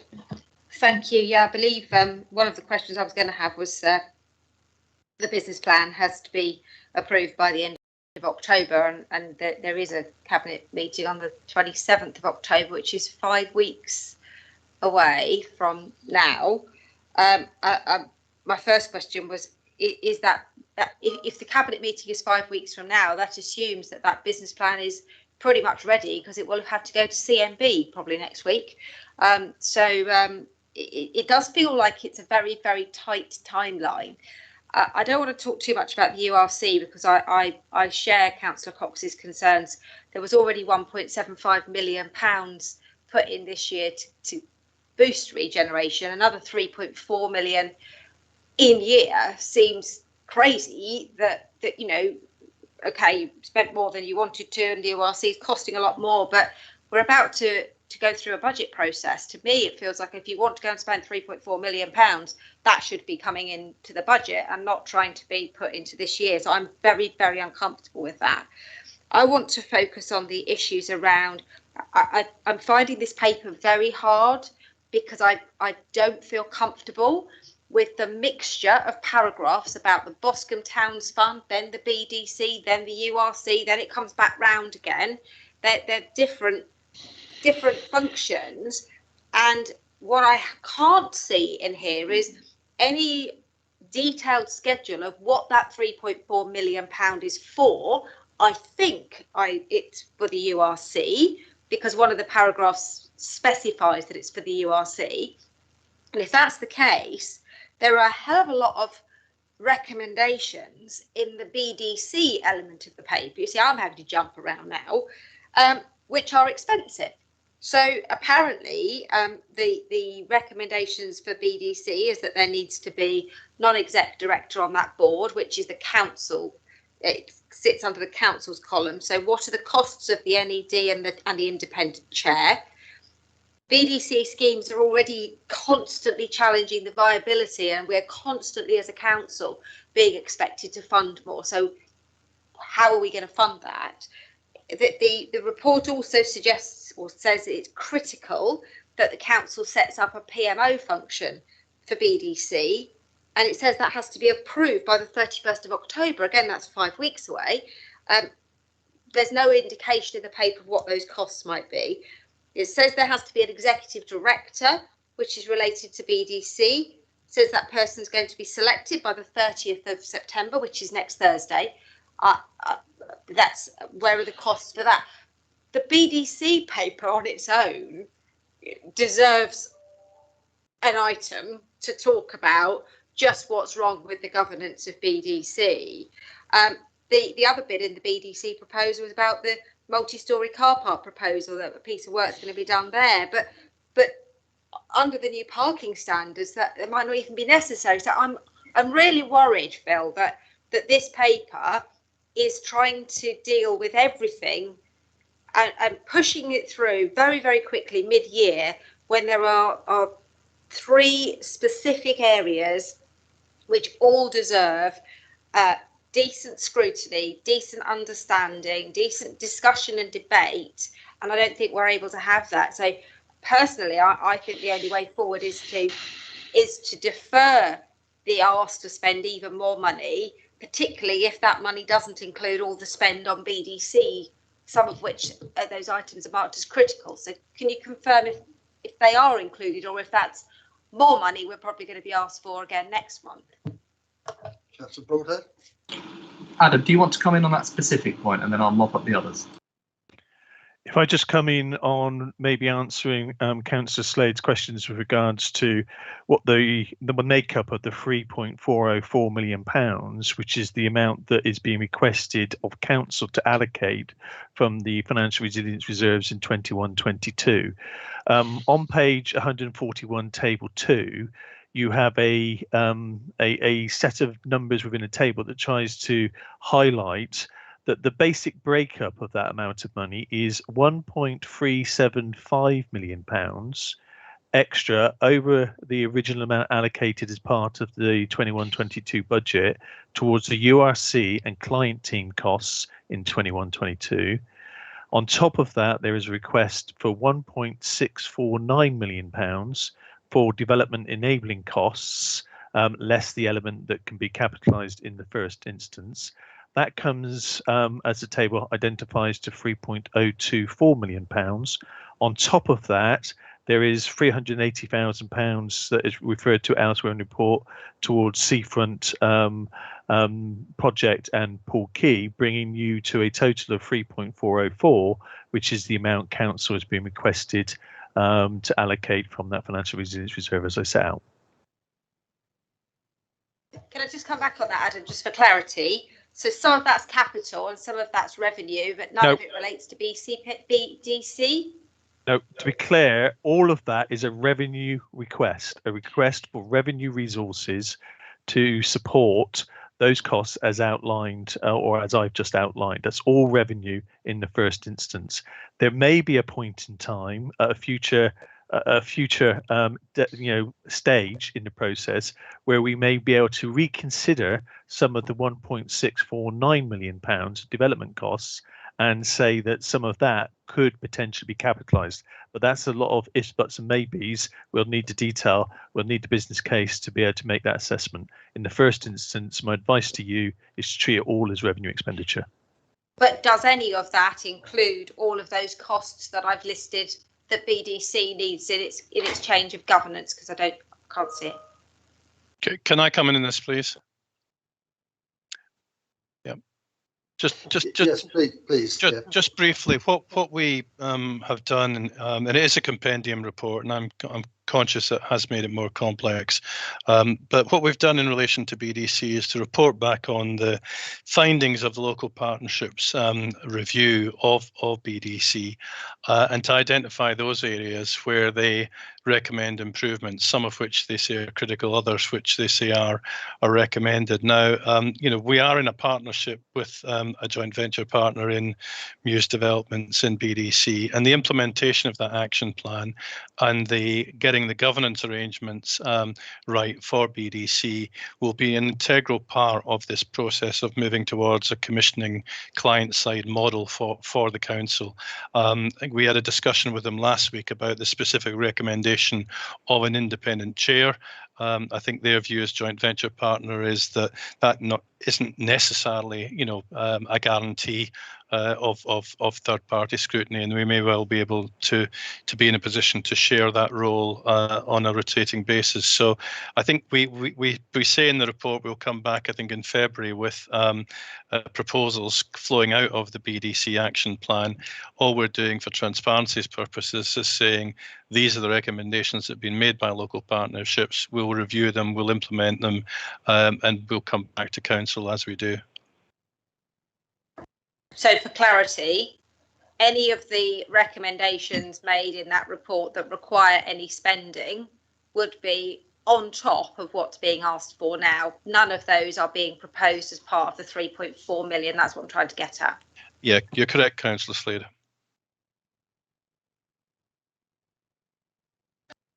Who have we got? Councillor Dedman, please. No, thank you, Chair. I'll pass. Councillor O'Neill, did you indicate? No. Any more from any members? Okay.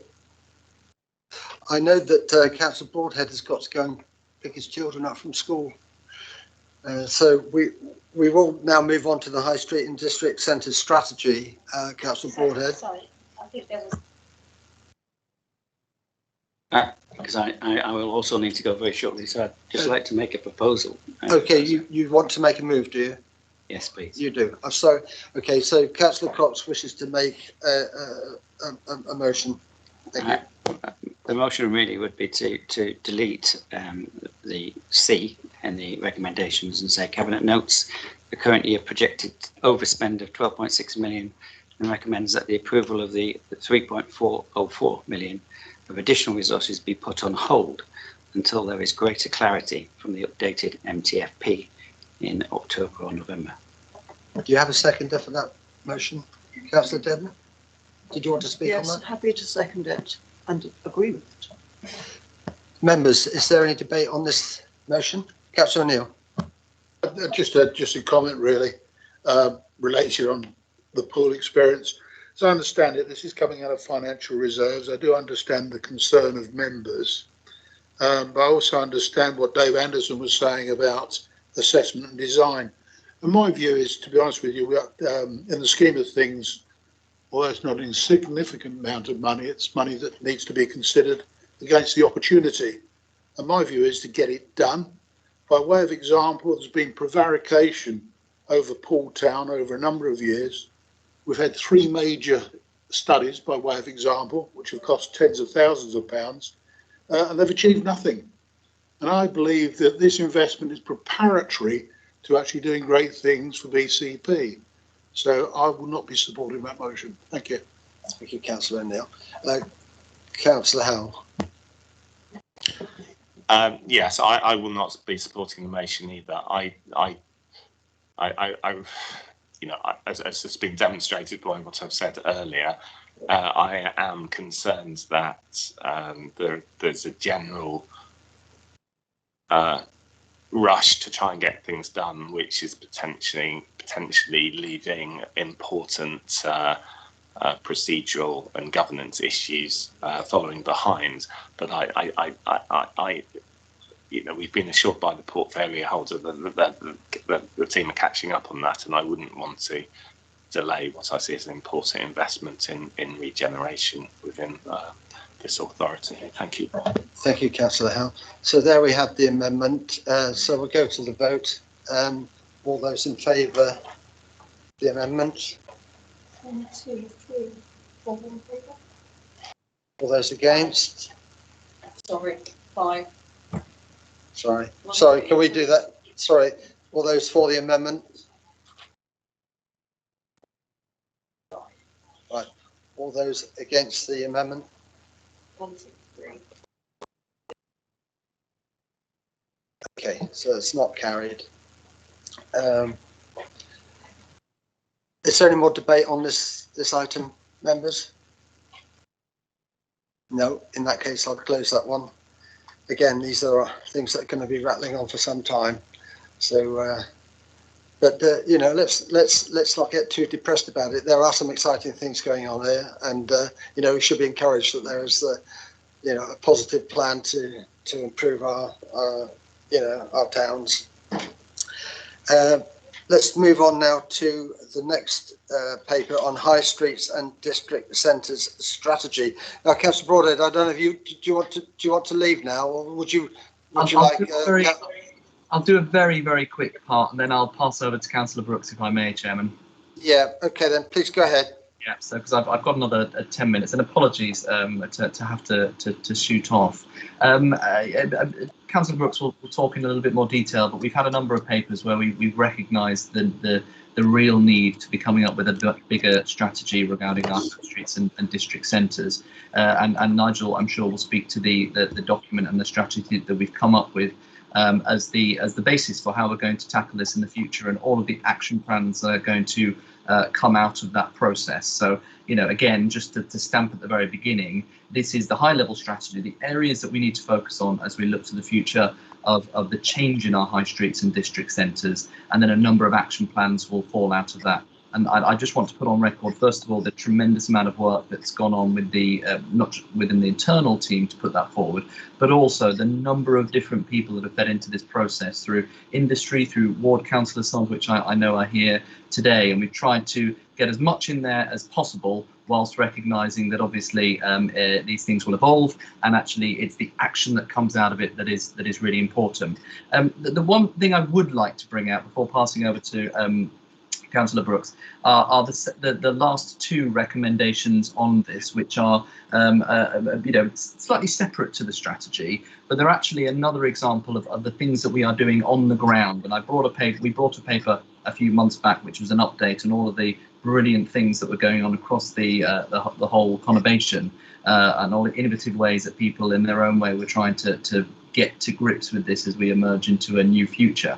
And the reason I want to draw attention to it is I think it's pretty innovative. We've got some of the final discretionary grant funding from the ARG Additional Restrictions Grant number 4 that we have put aside specifically to provide to help to do stuff and with some immediacy on our towns and district centres, and we're putting that into two parts. First of all, members will recall that we did a digital engagement in the spring of this year, where, I mean, as much as anything else, as colleagues will have heard me talk about, it was a test of technology. We've got some really interesting new engagement tools which are digital, and we really wanted to use those and test them in an innovative way.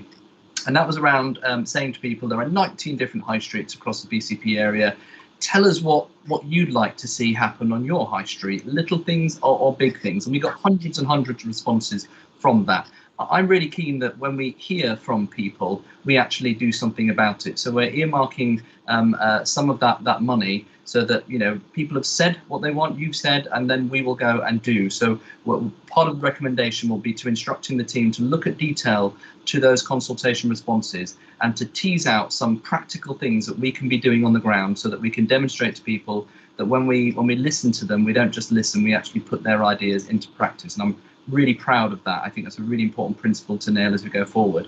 And secondly, there'll be some joint work that we'll be doing with our partners using some of the rest of that money to unlock some of the traditional issues that we've had, particularly with our district centres, of how actually do we just get stuff done. And quite often, we talked about this in the last paper, there are lots of hurdles that come in the way, transport, planning, and so actually all of those kind of things. So we often know what we want to do, and actually the people on the ground, and particularly the organisations and councillors on the ground, know what they want to do best, but it's quite hard to unlock it. So we want to try and tackle that in a new way, and as part of that, I'm hoping to launch 3 pilot areas that we'll be focusing on, and they will be Highcliffe, Kinson and Broadstone, where I know those areas have a number of good ideas, and we're working really closely with neighbourhood forums and ward councillors on the ground so that we can use those funds to think in a much more innovative way of how can we actually pull people together, put some money behind it and get some stuff done on the ground. And I first of all, I really want to thank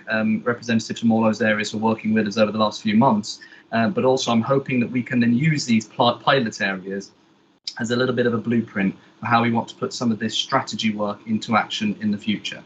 So that was my bit. I just wanted to bring those last 2 points out in particular, but I'm sure Councillor Brooks will have a little bit more to say about the strategy itself. Thank you, Chairman. Thank you.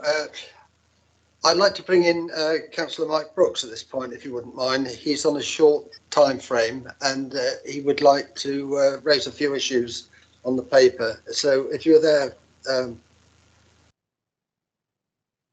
Mike Brooks? No, not Councillor. No, the other one. Mike Brooks. Brooke. Sorry, Mike Brooks. Is he not there? He may have already left because he's on his way to the second meeting. Okay, all right. Apparently his short fuse ran out. So yeah, Nigel Brooks. Thank you. Thank you very much indeed, Chairman, and thank you, Councillor Phil Broadhead, for introducing me in the earlier debate that you had. That primed me to be ready for you for this part of your meeting. And thank you also for Chris Shepherd, who's now on screen, who's joined, who's been much behind, and his team in bringing forward this strategy document for you. I am in fact delighted that this paper is coming to you now. It is very timely. I just need to actually sort of give you some context. It's only July the 19th that we had the full restrictions for the COVID pandemic lifted in England. And I think that's very sort of important to actually put into context what we're actually going to talk about this afternoon. it's quite interesting that this paper is not only for our 3 towns, but it's also for all our district centres. We have 19 locations and 15 of those are district centres. And I'm pleased that Councillor Broadhead has already mentioned 3 of those district centres, which are going to get an early attention. But let me go back to the paper that is before you this afternoon. It's setting out for Bournemouth, Christchurch and Poole in a way to create high streets and district centres, as you'll find in Appendix 1, to enable them to flourish and enable them to become vibrant, to give them the ability to be enjoyable locations for everyone. And that's at the heart of this paper that you're actually looking at this afternoon.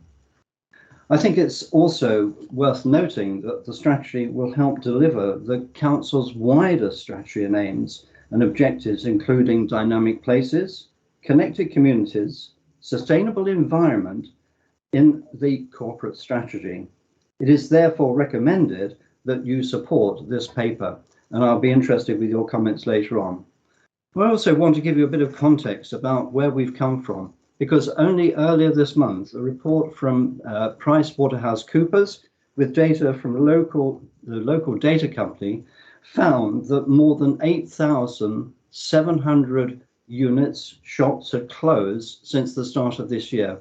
This is a phenomenal number, and it shows the pressure that COVID and the economic situation has caused to our high streets throughout the country. But it has to be balanced. There have been openings, some 3,400 openings as well in that period. But nevertheless, it gives a decline of over 5,500 units across the country. And it's mostly been chain stores who've been affected in this way.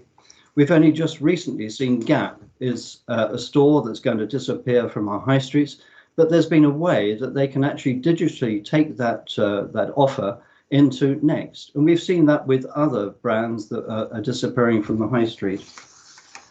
But we're not out of the woods yet, because over the next 6 months, we will see many other chains and many others actually go under. Why do I say that?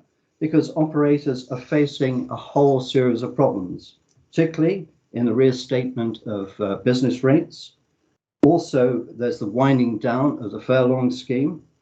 And there also is many retailers have to agree a strategy with their landlords to pay off rent that they have not been paying through the pandemic.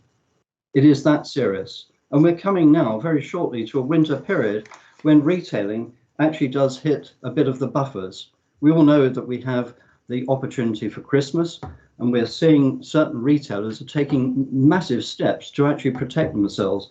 Even John Lewis hiring ships to bring in containers from the Far East for their product lines. It shows that we are not out of the woods yet. So you have to put into context this paper that's before you.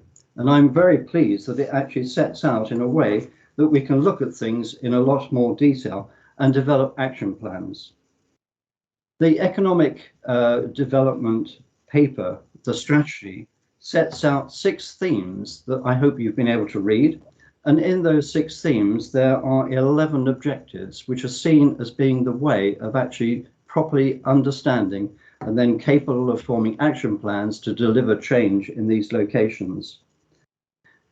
In this period of the pandemic, it's been a very good opportunity to get the sounding from your residents and to understand what their views are.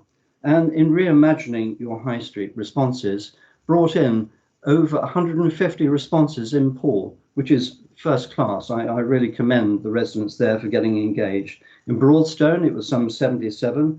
In Christchurch, it was 26, and in Highcliffe, it was over 70. People wanted to express their views, and those views did have some commonality about them. They had issues about pavements, they had issues about traffic, they had issues about parking. They all, as you can see, come from a whole sort of different way of understanding what it is that they want to see in their high street. Not a lot of them talked about the retailers, mind you, but they talked about things that they actually experience. It is the retailers and it is the businesses who actually are going to be forefront to bringing a sustainable future to our high streets. It's quite interesting that the pandemic has probably brought in this period of transition and change from probably 5-8 years to just 2 years. because the process of change was going on before the pandemic.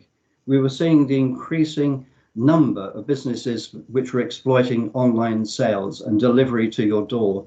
I had examples where I ordered something on Thursday at 6 o'clock and it arrived at 5 o'clock on Sunday, on Friday, beg your pardon.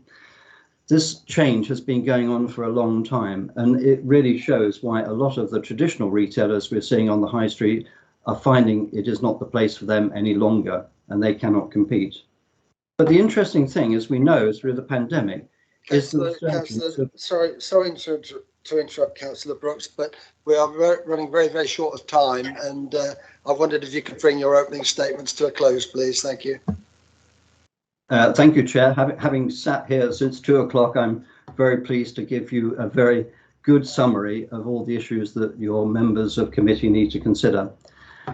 Finally, it is very encouraging that the smaller centres, the local centres, have actually in a way flourished, and the number of closures has been diminishing in those areas because people have been working from home and finding that local shopping actually fits their way of life. And I'm pleased that in some district centres, they are certainly thriving. And I've certainly been to a number of those over the last 3-5 months. And thank you, Chair, for listening. Thank you, Councillor Brooks. Councillor Slade. Thank you, Councillor Brooks. That was a really helpful introduction. And what a lovely surprise that Broadstone and Kinston, I see my colleagues over there from Kinston and Highcliffe are going to get some pilot work. It's the first we've heard of it, so thank you very much. I'm sure Councillor Mike Brooke would have been, well, he's probably, I have texted him, he's probably very excited in his car to hear it, so I can't wait to hear more about it. Councillor Brooke had a lot of questions. He's not here, so I'm going to try and condense a couple of things. I want to say thank you to the officers for sharing the report with ward councillors who were affected by district centres back in August and giving us the chance to influence it, because the original paper had some rather large gaps in it. And I'm pleased to see that those some of those have been closed, particularly around the working with things like neighbourhood forums.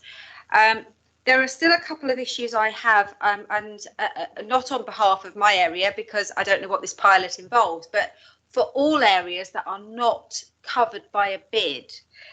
I note in the paper that there's talk about £100,000 investment from the ARG4 money. And I'm just wondering if you could give me an assurance that the majority of that money will go to areas that aren't covered by bids, because places, you know, like Moordown and, you know, Camford Cliffs and, you know, other places in the 3 towns that aren't covered by the 3 bids are really disadvantaged compared to those areas that had large capital funds given under ARG3 and bounce back. You know, assuming that's where some of the areas are coming. The other concern I've got, thank you, Chris, I thought that's what you were saying. The concern that I have got is in the paper, it also suggests that one of the recommendations is to analyse the results of the survey. And I was a bit confused about why 6 months after the survey, the results haven't been analysed, because I would have thought that the results of the survey would have informed the strategy. So I'm just wondering whether I've misunderstood that comment or whether, in fact, it hasn't yet been analysed. And the other thing, just quickly trying to pick up on some of Mike's comments, I think the strategy itself in terms of themes is very, very good. One of the biggest concerns that I think he's shared and I share is the way that there's a bit of a one-size-fits-all treatment around things like car parking. There was a paper which appeared on the cabinet agenda and then disappeared within the space of half an hour, which showed some temporary reductions to car parking charges, which would particularly benefit the large towns. The district areas, typically people are not ever going to spend 3 to 4 hours visiting Highcliffe or visiting Broadstone or visiting Kinston. They're there so people can go and get their small things and then go in to the big towns for their day out shopping. So what I saw there was was some reductions in car parking charges if you were there for 3 hours. Well, I think you'd struggle to spend 3 hours or want to spend 3 hours in some of the districts. We should be looking at helping those areas with, very short-term parking things, whether it be, refundable or something like that. So I'm just wondering whether you're going to look at a district project around short-term support rather than lumping all the towns and districts together. Thank you, but I do thank you for this work. Thank you. Councillor Brooke, did you want to come back on those, please? Yes, thank you. It was interesting listening to the debate at full council about Ashley Road only a few days ago and the problems that are there. I think with the action plan from a high street district centre strategy, there are certain things there that can help. And it came out in the responses in the reimagination survey from residents in the area. They don't meet all the antisocial issues, but you can actually start to design certain things in a high street setting or a district centre setting to actually combat some of those things. So yes, it does include all the different district centres that we have, but we're talking about 19 locations, so it's quite a tall order, isn't it, to actually get ahead with that. The reimagining report does actually draw things together in terms of analysing the responses, and there are headlines, if you look in the report, as to what were the key issues, the key areas that people were concerned about. So it has been analysed, and it does actually have a pointer to start to develop action plans when we go into talking with yourselves in a neighbourhood forum or in a parish or in a town council, so that we can properly fine-tune those to meet what seems to be the requirements. I don't know if Chris wants to add. Thanks. Is that okay to come in, Chair? Just a moment, Councillor. Did that answer your 3 points? I'm happy. I think Chris may have the rest of it. Thank you, Chris. Thank you. Yeah, it was to reinforce what Councillor Brooks was saying, really. The analysing has been done, as he rightly points out, but I think this was in the context of trying to then meet with local representatives to get down into an actual action plan and to sort of join up, what's been said in each area with it, then forming a proper plan. So, I think that wording hopefully is okay, but that's what was intended by that, which is I think what Nigel was saying. And then on the car parking point, I hear you. I mean, I suppose two things. Firstly, as it says at the beginning of the paper, we've tried to look at this through an economic and a community lens. I appreciate there's loads of factors that influence success or otherwise of high streets and district centres, car parking being one of them. I would hope that would come out of any discussions we had in local areas about some of those key issues, and then we can take that back to try and resolve those or look at what can be done. We've tried to look at this from an economic development perspective, which is really about how we make those places vibrant. I appreciate there's some fuzzy lines there, but this report isn't about car parking, and it couldn't be, nor could it be about waste collection or antisocial behaviour. It's about trying to look at it about recognising those things exist to influence the high street, but then trying to focus on a way forward, I suppose. Does that help, Councillor Slade? Thank you, Chris. Members, we've got one more item on the agenda, which is spending priorities for strategic sale. I'm going to defer that item till the 6 o'clock meeting because we're not going to have time to deal with it now. And we've only actually got 5 minutes in which to conclude this debate if we're going to have a break at all. So I'm sorry to rush everybody on this, but we are going to have a break before we have an evening session, which is now going to be even longer than we planned. Sorry about that, but having said that, Councillor Fear, you're next. Thank you. Thank you, Chair.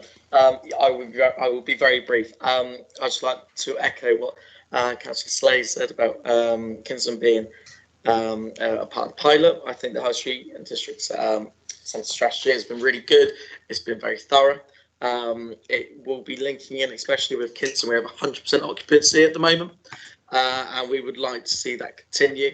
And I think this strategy goes to show of how we can make sure we retain that 100% status. And I would just like to thank the officers and Councillor Brooks and Councillor Broadhead for all their work on this. Thank you. Thank you. Councillor Howell. Yes, thank you, Chair. 2 points. Firstly, although in the introduction it says that this is all about essentially creating and improving community, there is very little in terms of actually community building in enhancement in the actual objectives. There's just in a statement saying that we could employ A, B, C, D strategies to make better use of existing buildings such as libraries, and then community centres. But lots of places don't have community centres. Libraries are kind of difficult to access. Often church halls often have gatekeepers and are unsuitable for modern uses. You know, we need to be facilitating the use of buildings in high streets for community use, and that's converting from perhaps retail to community use, and that, I think the council really needs to be engaged in pushing that forward, and I don't think that is really covered at all in this plan. The second item is on place marketing, where there's, I mean, you know, people have tried for years now to think of decent names to describe this area as a whole, and some pretty ropey ones included in the place marketing section. In reality, what we should be doing, and what a lot of councillors were elected to do, was to promote their particular areas, and we need to emphasise the distinctiveness of the towns and indeed the local centres, and the place marketing strategy, I think, needs to be focused on that distinctiveness, not to present some kind of bland, generic, not very appealing kind of description of the whole lot through words like coastline of opportunity. So yeah, those are my points. Thanks. Did you want to come back on that, Councillor Brooks? Yes, I'm going to come back on. I entirely agree. It is one of the impediments for actually getting people to come to high streets and district centres. In the figures I gave you about closures, where are the least closures? No surprise, in retail parks where there's free car parking, and there's probably a superstore as well as your B&Q and every other kind of retail really that you need for your day-to-day living. So I have particular concerns about that. Sorry, I just turned this off.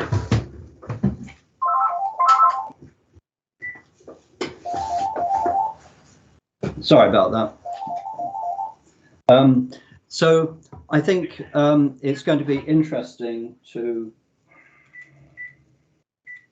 sorry, having too many phones in a house.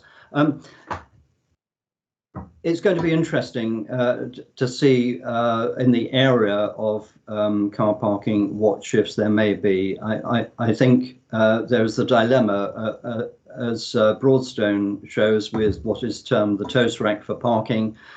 People will circulate several times in the town to find a parking space in the toast rack. When I was there on a Saturday afternoon, it was full. The public car park was probably with about 10 cars. It just shows the mindset that people have about not paying for parking. But I think there are certain issues. Community facilities, thank you, Mark. I think through COVID, people have not been able to meet. They have not been able to socialise in the same way. It is one way of actually bringing people back, and the formation of groups and the groups then dynamic in terms of meeting and how they go about their meeting is going to be very important. Place making, that sense of place, well, we can think of historic towns and cities and why they are so popular, because they actually have a place about them. They have a sense that there are interesting things to go and see and experience. And I think we can actually generate some of that in the in our communities and in our conurbations. Thank you. Sorry to go on. Thank you, Councillor Farr. Thank you, Chair. Yeah, just wanted to comment. I'm really enthused to see what is proposed for the local districts. The investment that's proposed. Some of these might have been overlooked in the past, or perhaps been struggling through recent times with COVID. So that's that's something really most welcomed. I know regards Kinson positive comments. Just going through the papers about planters, suggestion of more flowers and hanging baskets further down the high street, Wimborne Road. So I'm keen to support that, working with my colleagues, ward colleagues, to support this. How can we ensure these aims are achieved? It's great to have that ambition, but how can we also make sure it happens? Thank you. Thank you, Councillor Farr. Councillor Edwards. I wasn't going to speak actually, but one of the things was it was a pity that we didn't have any comments from Charminster, because that is quite a major sort of district centre, to be honest, and I'm not sure why we had no comments from there. But it was just generally on over the years, and I'm not talking about every district centre because they're all basically different. Some are bigger than others, one of them obvious differences. But over the years, there's been a failure to link the daytime activities with the nighttime activities. And this could be due to a number of things, either people not working there, people working there and going home, people aren't living in those areas. So I would like to see a little bit more of a link that the areas remain sort of active through the daytime and the nighttime. And obviously, if there is a direction of changing some areas into more leisure centre orientation, then I think that would obviously improve. But there wasn't very much of it in the report about the nighttime economy of these sort of centres. Thank you, Councillor Edwards. Councillor Bush, do you just want to give a couple of minutes on that one? I'm going to defer to Chris. I think he would like to come in and say something on nighttime and leisure. Is that right, Mr. Shepherd? Do you know all about nightclubs and things? Oh, I'm often seen and in those establishments. I don't have anything to add on that, I'm afraid. I take the point, and I think it's a very valid one. Perhaps as we get into the action plans, we can start to think about if that's relevant to each location as we go through that. I think it's a really valid point. As part of the retail, hospitality and leisure group that I chair every fortnight, we have the nighttime economy represented, and of course we work closely with our colleagues doing that work as well from the council perspective. So it's not that it's forgotten about by any means. But it's a useful point to think about building into the work as it evolves. Thank you. Thank you, Mr. Shepherd, and thank you, Councillor Brooks. I'm going to bring this debate to a close now because we've run out of time, really have.